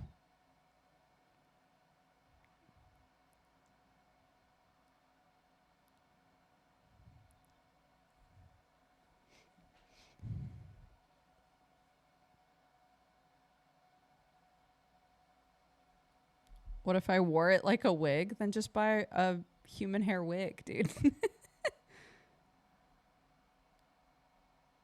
Yes. Oh my gosh. I've seen so many videos of this, and I think it is the coolest thing ever. They're using hair to absorb oil from the ocean. It's so cool. And something that's awesome about it is when you, correct me if I'm wrong, this might be misinformation, but from what I understand, when you if you like want to donate your hair, it can't be bleached or anything. If you want like your hair to be like a wig for somebody or whatever, there's a lot of stipulations about like what you've done to your hair, but they don't care about that for this. So if you wanted to donate your hair to this, also because of what they do with it, it doesn't have to be particularly long. So a lot of the like hair that's being cut off of people, just even like little bits of it, can be bagged up and sent to this company, and it gets put into these like slabs of hair basically that go in the water. It's so cool. It's so neat.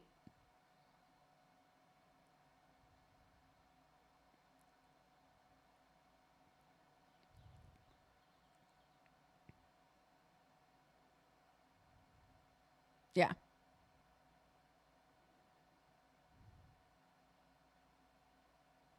I assume it costs money. What does? Donating your hair?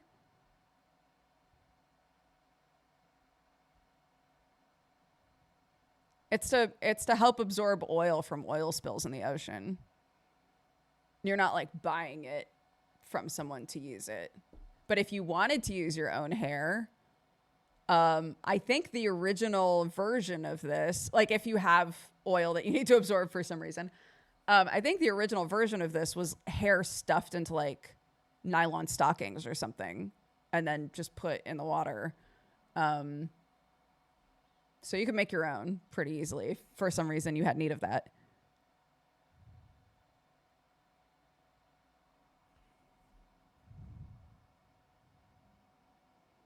I gave myself a huge haircut this past week, and I just have a box of hair I haven't thrown out yet.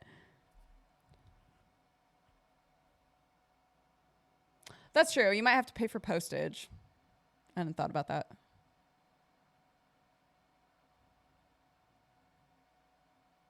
Hold on.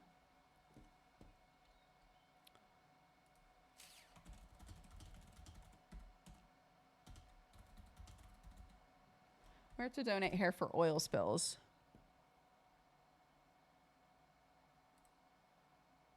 Matter of trust. You can donate hair, fur, and fiber. Donate hair, fur, fleece clippings to soak up major oil spills.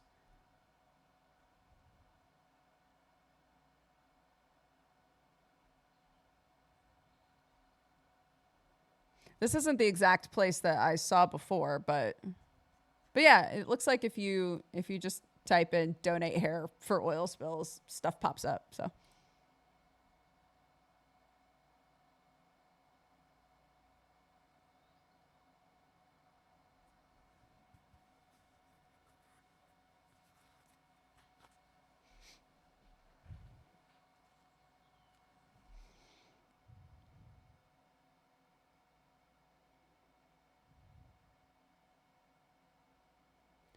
that's cool to know that you can also donate fleece. That means that any of the fleece that for some reason we can't use, we could just save up for a while and then eventually donate it.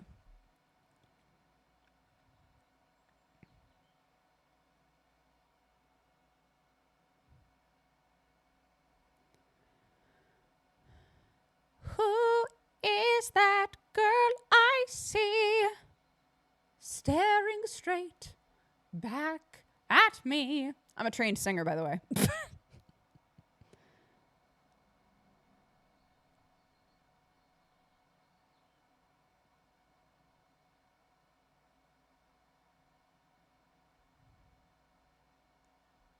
We were literally talking about cows. Nancy and I want a cow so bad.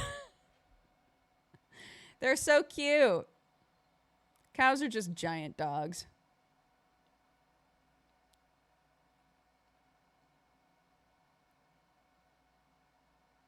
You remind me of the mom from Bob's Burgers. That is such a compliment. Thank you. I hope I don't embarrass my child to the extent that Linda does in Bob's Burgers. The sort of secondhand embarrassment I feel for Linda in some of those episodes is wild, but I adore her.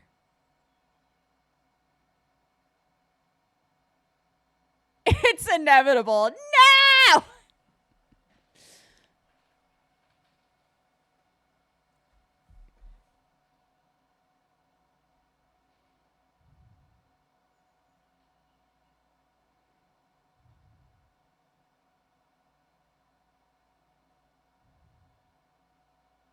No, there's an episode. Oh my God.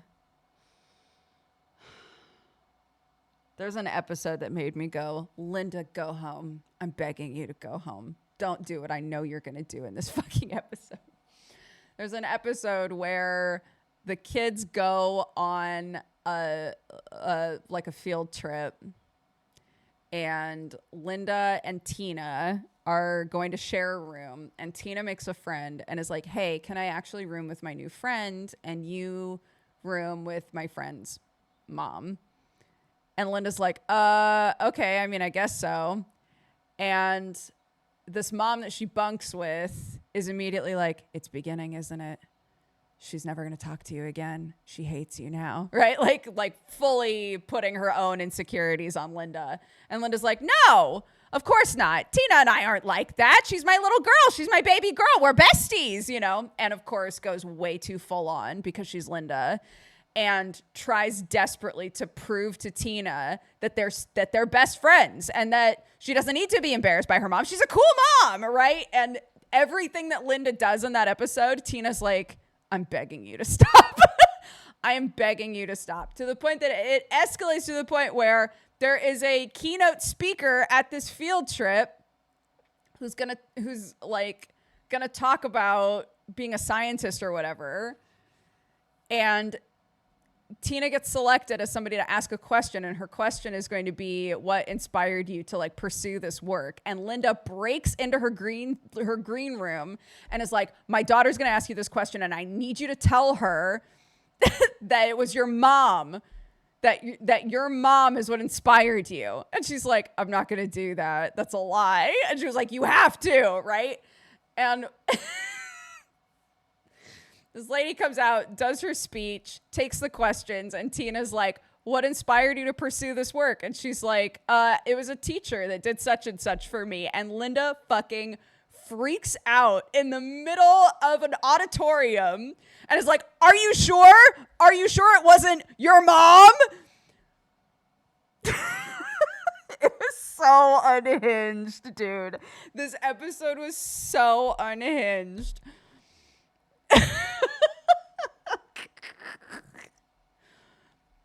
Linda gets banned from the hotel because she's such a nuisance. I love Bob's Burgers. I fucking love that show so much. It wasn't that long ago that I was like, God, I haven't watched Bob's Burgers in so long. I think it's time for a rewatch. And I have been doing a rewatch. It's my background noise show. And there's so many episodes where I'm like, oh my God, I forgot about this episode. I forgot about this episode, dude. But something I appreciate is at the end of the episode, Tina's like, you embarrassed the shit out of me. It's like, you embarrassed the shit out of me. I'm so unbelievably embarrassed from this. But also, I understand what it is that you're saying, and you don't need to worry about that. Our relationship is fine. You didn't need to do all this, right? Like, I love you. I know you love me, but also you gotta chill out, right? Linda's very extra. Yeah. Something that I love is how often Linda's like, I'm going to do this thing. And Bob's like, don't. And it only takes a little bit of pushback for Bob to go, okay, fine. Yeah, go for it. Bob is also unhinged. The fact that it takes just a smidge of like, come on, Bobby, for him to be like, yeah, all right, fine. Do whatever you want. I'm like, Bob, tell your wife it's a bad idea, dude. The Linda Louise mother-daughter episodes kill me. I love them. I love them because there are also episodes where you're like, Linda, chill out, right? Louise is a little agent of chaos, and I think there's something really sweet about how their relationship is portrayed, because like a consistent thing that pops up is that, you know, Louise has a really close relationship with Bob. She and her dad get along really well. And she and her mom don't see eye to eye on a lot of stuff. And a lot of their episodes are about Linda having to come to terms with the fact that, like, Louise is just a totally different person from her, and that's fine, you know? And that a lot of her insecurity about her relationship with Louise is, you know, is stuff that she needs to figure out, right? Because Louise is always just herself, and a lot of times doesn't understand why her mom is so freaked out about stuff. Because from Louise's perspective, it's like, our relationship is fine until you start acting like this, you know?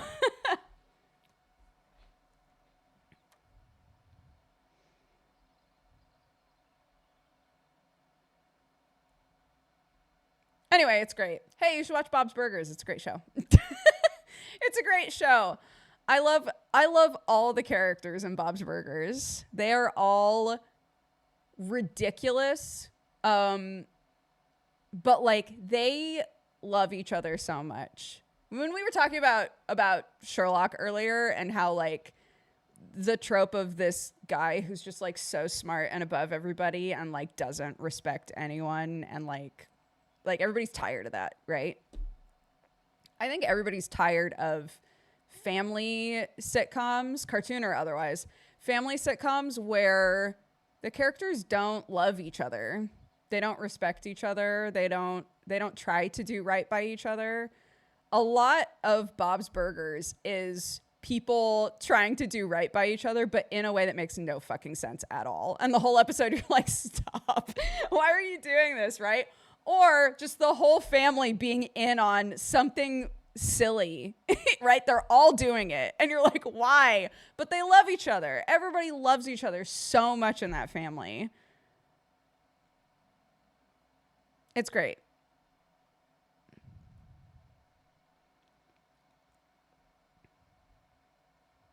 I think it also could hold hands with One Piece. Not for the reason that you think. Not because, not in terms of, okay, look, hold on. I think it could hold hands with One Piece because, and Slay the Spire. Can any of you possibly think of what the Venn diagram is now? I think One Piece, Bob's Burgers, and Slay the Spire could all hold hands in a Venn diagram. Art style, thank you. They're all properties where people look at the art style and go, no, thank you. So many people look at One Piece and go, I hate this art style, I'm not watching it. So many people look at Bob's Burgers and go, I hate this art style, I'm not watching it. And they're both great. Slay the Spire is one of my favorite video games of all time. How many people have refused to play Slay the Spire because they hate the art? I'm not saying that stuff that looks goofy is always better, but sometimes that's the case. Yeah.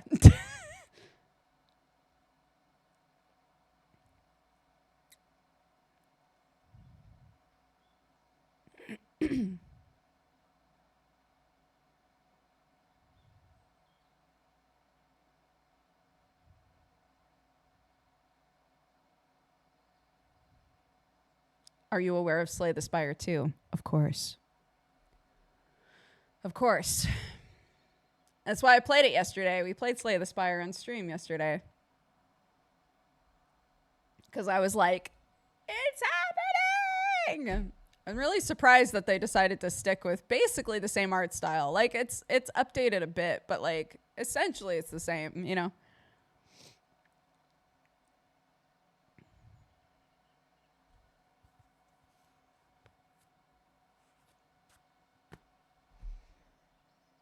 Ba ba da ba da ba da ba da ba. Ba da ba ba.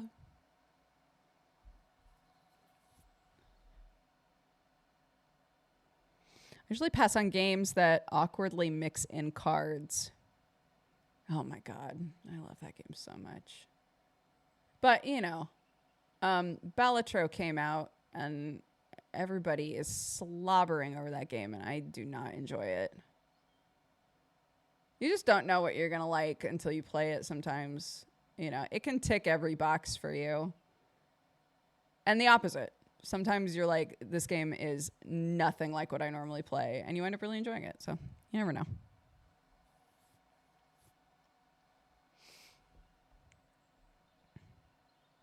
I'm the wrong person to ask about Balatro. I do not like it. I don't think it's fun. So, so don't ask me. I will give you an answer that most people will not agree with.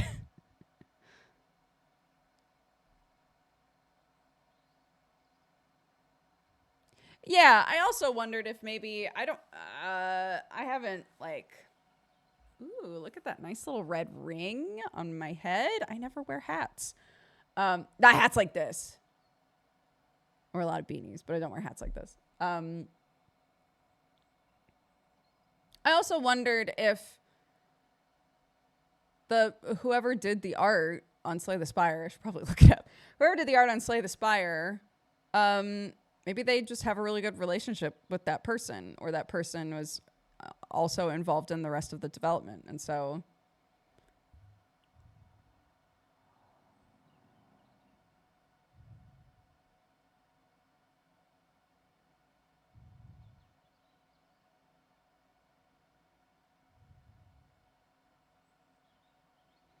getting tired of games that mark themselves as deck builders when they're really just a turn-based fighter with cards. I mean, you mentioned Balatro and Slay the Spire before saying that. Like, if you start off with a deck and you adjust that deck as you play, it is a deck builder.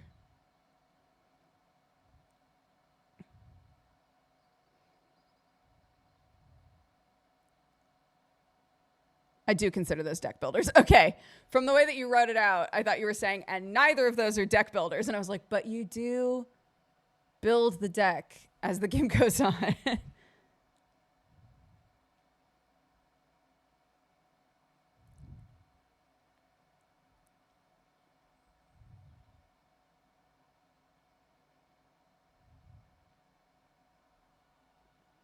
Bop, bop, bop, bop, bop, bop, bop, bop, bop, bop. Bop, bop, bop, bop, bop, bop, bop, bop, bop. I got you. Yeah. There are a lot of games that use cards in the game, but not for any, like, seemingly any reason, really, right? What game? Hold on. We played a game that made me think that.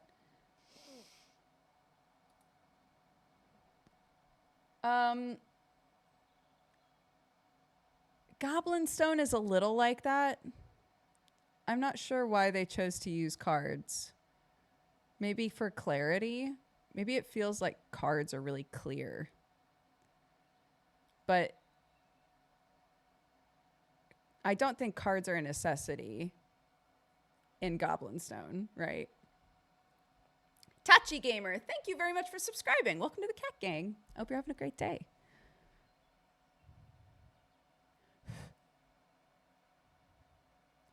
Well, I guess what I'm saying is if you know, and they definitely do because they're the developers, if you know that a bunch of people didn't give your game the time of day because they hated the art style, putting out a new game would be an opportunity to try a different art style or even something skewed slightly in one direction or another, right? Like do something kind of like this, but not quite this, you know? So I'm surprised that they didn't do that. Just from the perspective of like getting more people to try the game. But you're right. Over time, Slay the Spire did incredibly well.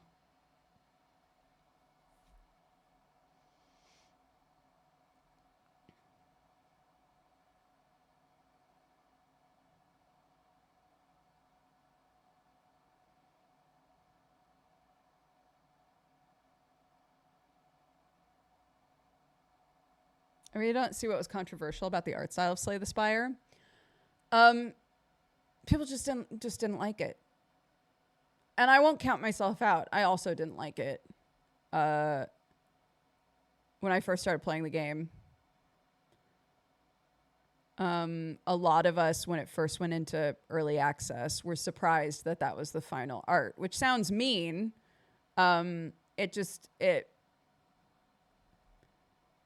It had a sort of like messy, unfinished quality to it, I think, when it first came out. But obviously I've gotten very used to it. That's the Slay the Spire art for me now, you know?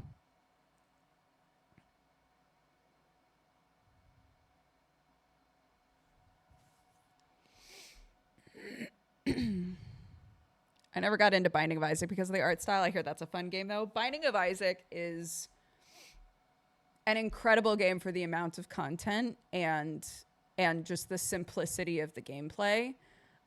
It's one of those games where the more that you play it, you can feel unbelievably powerful.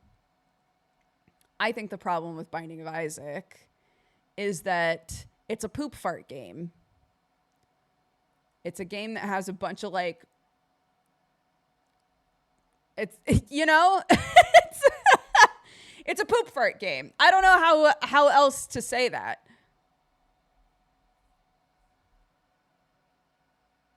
It's a game that's got a bunch of poop and farts and other stupid shit in it.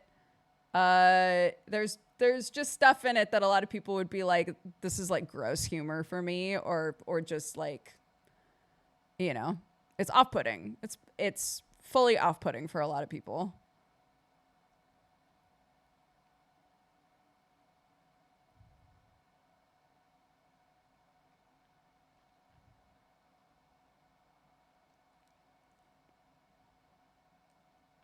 It's very purposefully disgusting. Yeah.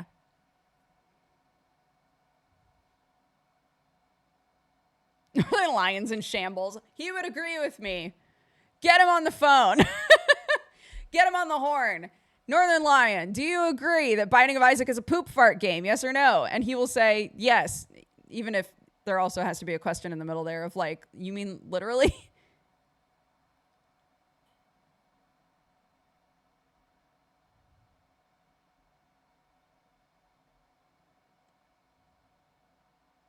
It's also, absolutely, it's also just a dark game. The opening cinematic is a mother in a religious psychosis locking her child away because she thinks that he's evil. Right? Like it's dark. The subject matter in it is not fun.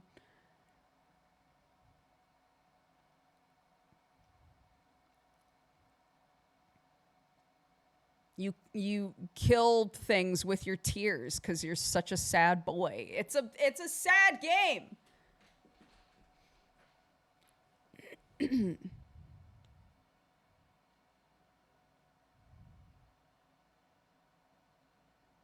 Anyway, gameplay wise though, how it feels to play it, how powerful you can get in that game feels amazing.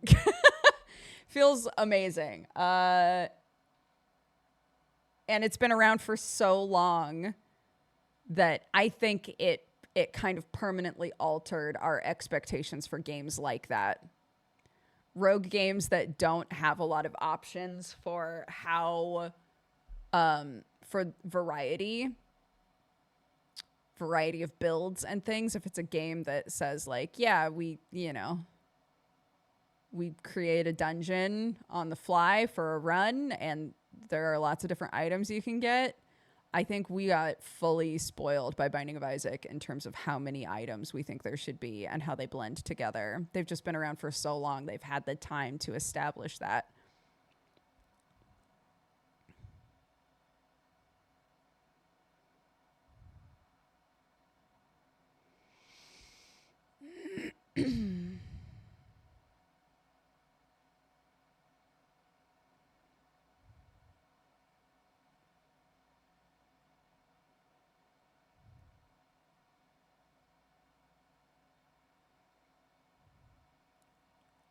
That's also true.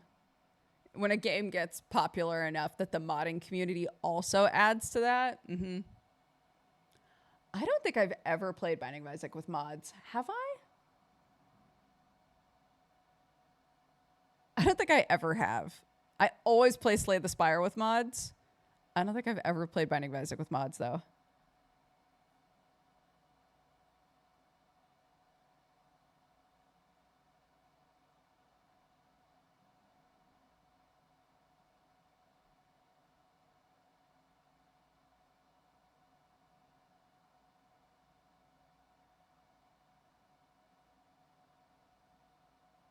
Oh, that sounds like an incredible mod. The only mod I feel like you should get is the external item description one. It tells you what every item does before picking it up. I want that.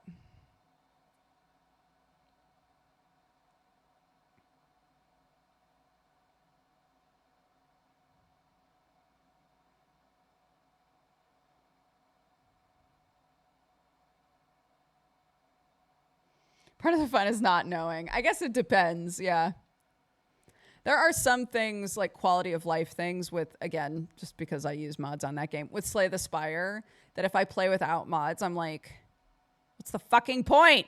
Right? The auto start a new run button is amazing. The restart a combat button is definitely not necessary. And plenty of people feel like that's cheating. I 100% use it.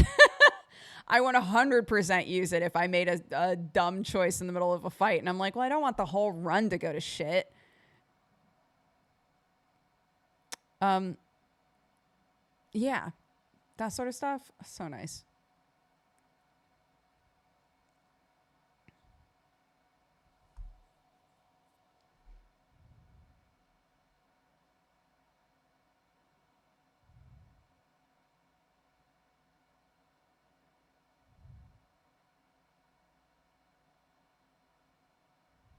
Restart the fight is go to the main menu and back in vanilla. Yeah, exactly.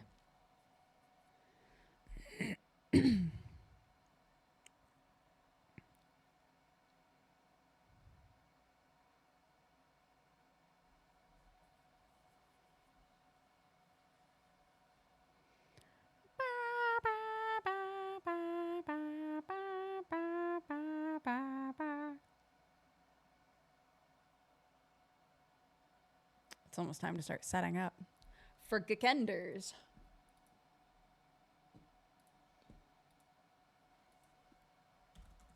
Jessup. Create.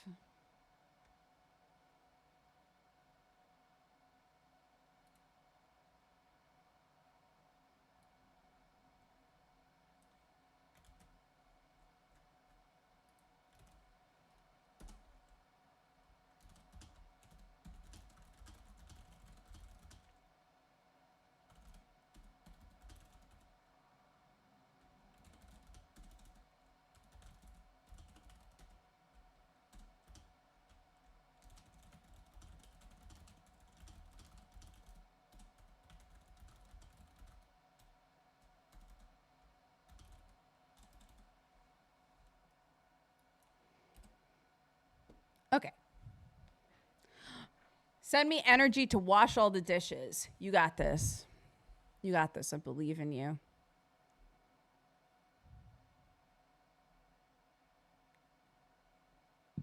Once you start, it'll be easier.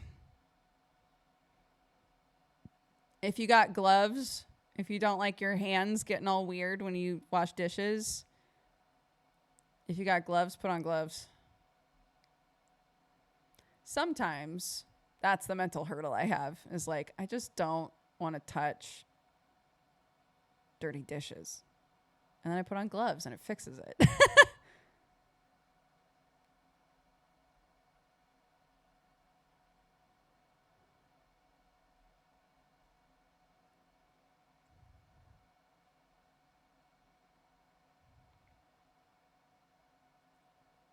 Yeah.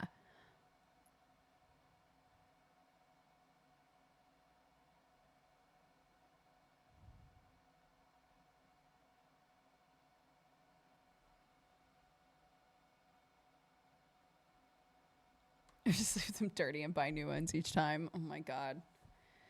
Isn't that a clip, a Trixie and Katya clip?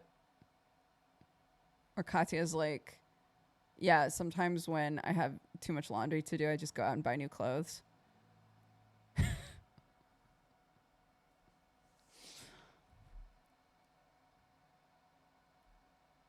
I guess that's one way to do it.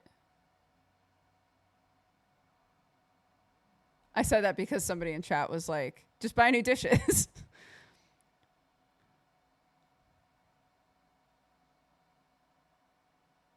Yes.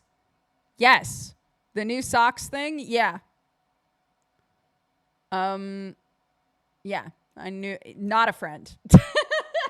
Not a friend, but knew a guy that insisted on only wearing new socks. Basically, the second that a pair of socks didn't have that like fluffy new feeling anymore, he would not wear them anymore.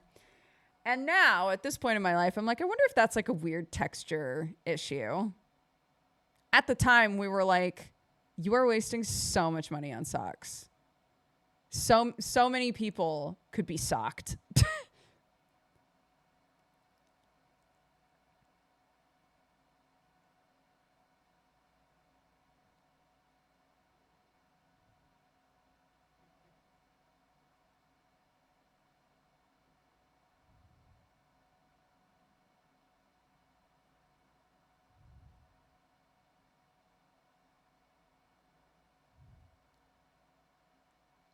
Did they at least donate them? I haven't, to be honest, I have no idea. I hope so. I hope so. We were too busy clowning on him for it. Like, what do you mean you buy new socks every week? What do you mean?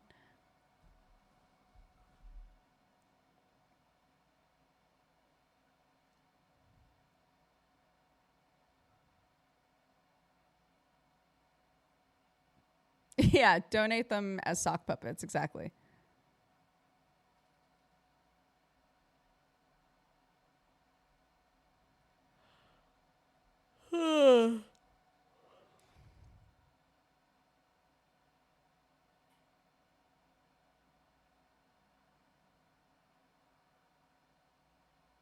No, it was definitely, if you've ever been in a position where you've been talking with somebody and they say something that is like, I have too much money, you know? Not saying that socks are particularly expensive, but feeling in college as a college student like it is a worthwhile investment to buy new socks every week. It was like, what? What?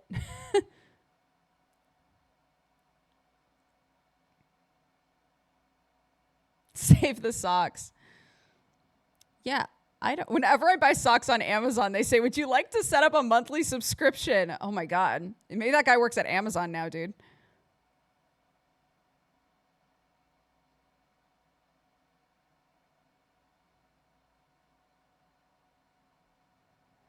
What could you do with socks, though? To be honest, we wear socks until either they have so many holes in them, they have so many holes in them that they're uncomfortable to wear, or like one of them has vanished and a Tomta has taken it and we'll never see it again, right?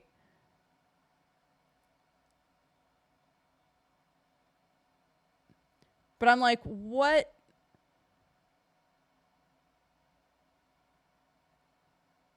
What do you do? Because you can't really donate socks. And the fabric, by the time you donate them, I guess if they're basically new, it's not this situation, but by the time you donate those socks or get rid of those socks, it's not fabric you necessarily want to use for anything, you know?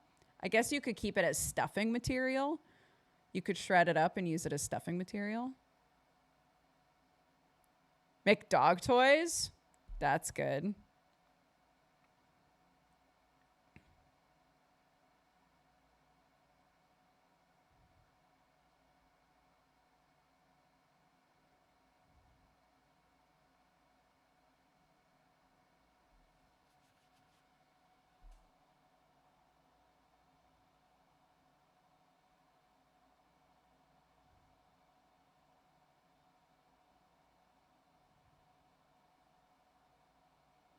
I'm just realizing I had a dream about socks last night. I had a dream about socks last night. That just occurred to me.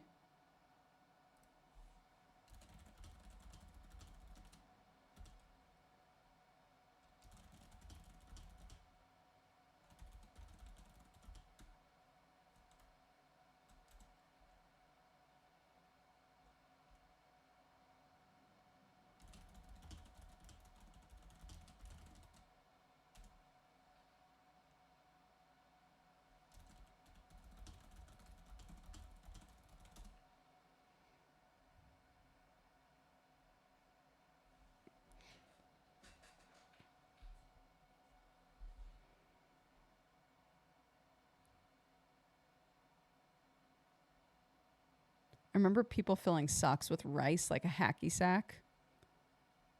That would be a good, like, yeah, squeeze toy.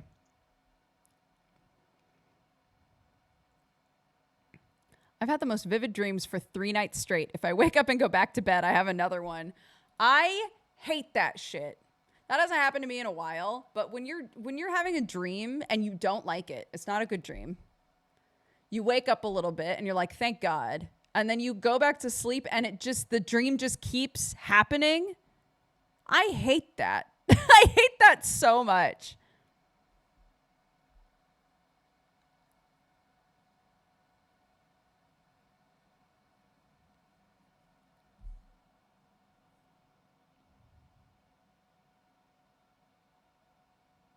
You got to wait until your mind changes the channel. Yeah. At a certain point I realized, like, if I feel it happening, like, oh my God, I'm getting back into that dream, right? Once I manage to wake myself back up again, I will force myself to, like, sit up and, like, be awake for a while, because otherwise I'll just keep slipping into it.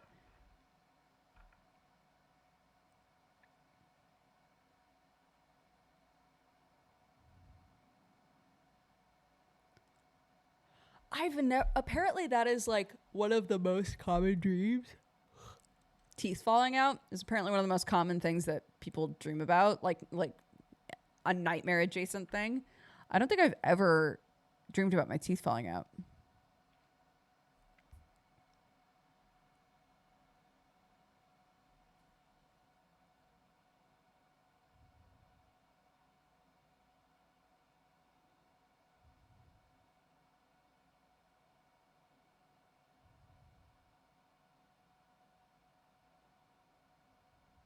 Mine are always I'm getting chased by something. My, like, recurring ones. There's one dream that I have had consistently throughout my entire life. And it's I'm hiding in a specific place outside of my parents' farm. I know the exact spot, the exact bush that I'm hiding behind. There's a weird monster that's stalking around. And at a certain point, I decide I'm going to run for it and see if I can get away.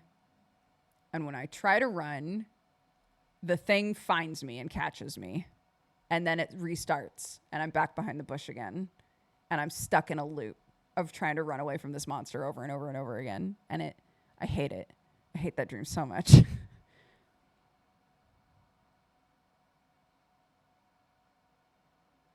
And in it, I'm always a kid. I started having it when I was a kid, so I was the same age. And if I have the dream now, I'm little again. I'm a little kid still.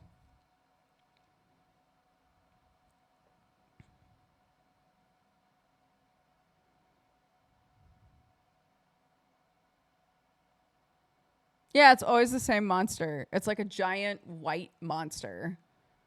Kind of Yeti-ish, I guess. I've never been the one chasing anybody, no.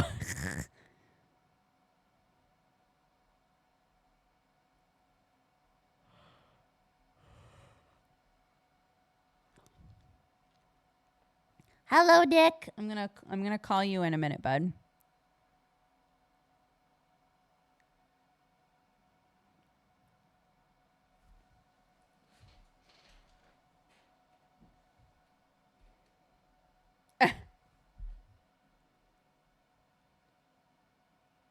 Now worries.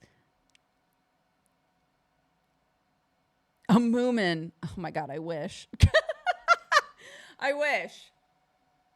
Be like, can't wait to have that dream where a moomin dive tackles me.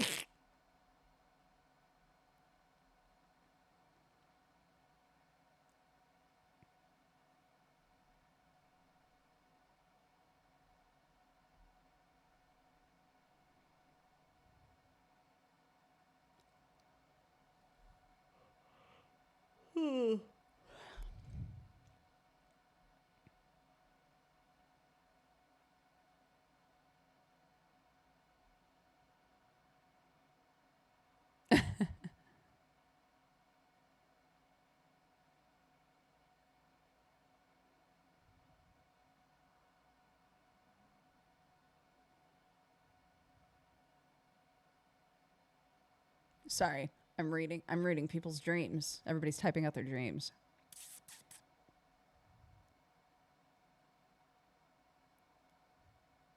Stop. Stop now worrying.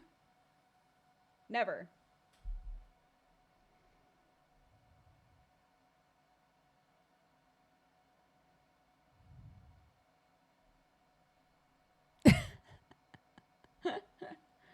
No. Stop worrying.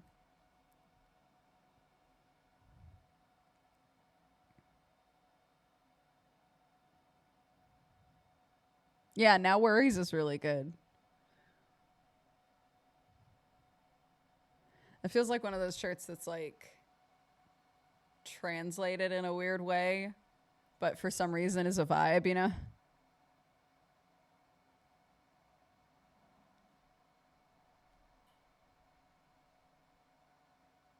You can wear glasses if you want, Nick. My glasses are broken, or I'd join you in glassesdom, and we'd all be wearing glasses.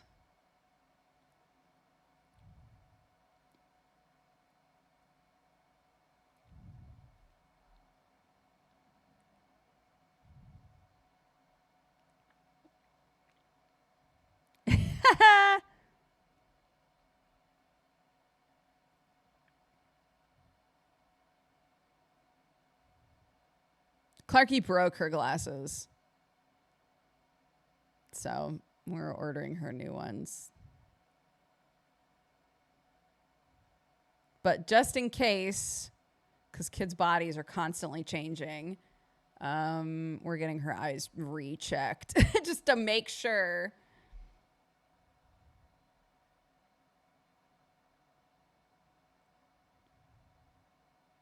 I have new hand tattoos. I'm so jealous, dude. I was thinking about finger tattoos yesterday. Listen, when you're here, dude, I'm going to come home with so much on me, and I'm so excited. One day, a totally different dude. They hurt so much, I don't recommend fingy tattoos. I mean, I've gotten one. And yeah, it did hurt. That's true.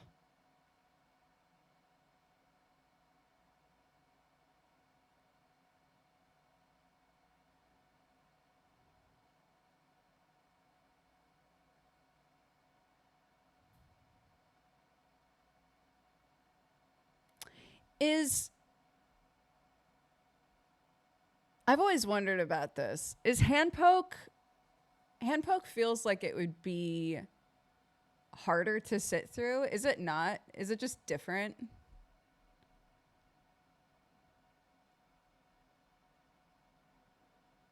It's like plucking hairs. Oh, that's not too bad.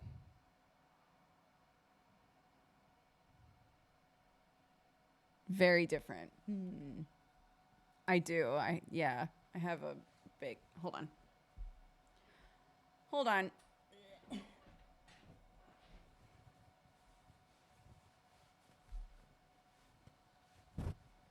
Yeah.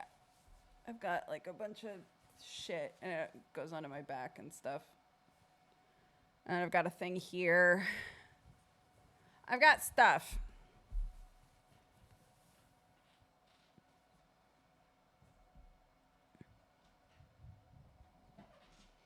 I'm sun's out, guns out over here. God, I needed to warm up immediately.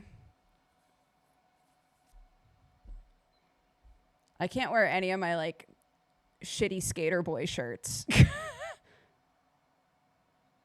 It's not warm enough yet.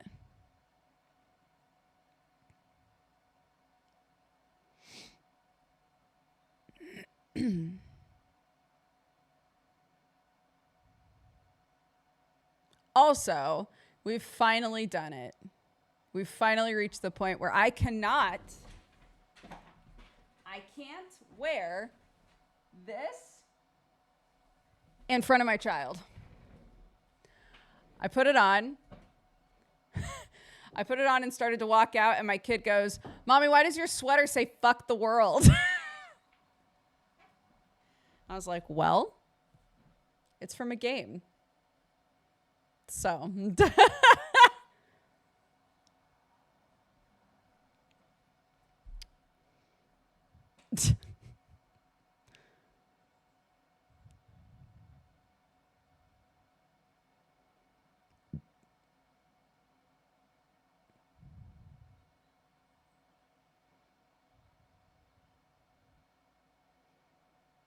I know.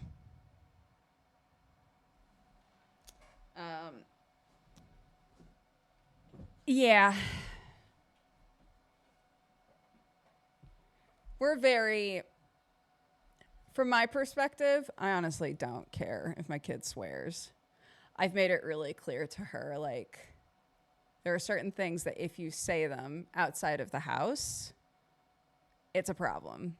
So if you get used to saying these words at home, you will inevitably say them outside of the house or in front of somebody that it's going to upset. So I would prefer that you not say them constantly at home, because when you leave the house, you're potentially going to get in trouble with somebody. And I don't want that for you. You know, pick your audience. I've said that before and people make fun of me. Like, you can't tell a kid, pick your audience. You can. You 100% can. Teach your kid that there are things that are okay at home or aren't as big of a deal at home, but they can't do that other places. That's the way the world works. There are rules that are different at Nanny's house, rules that are different at Nana Papa's house in America, rules that are different at school that are going to be different at home. And some of those rules are what comes out of your mouth, dude.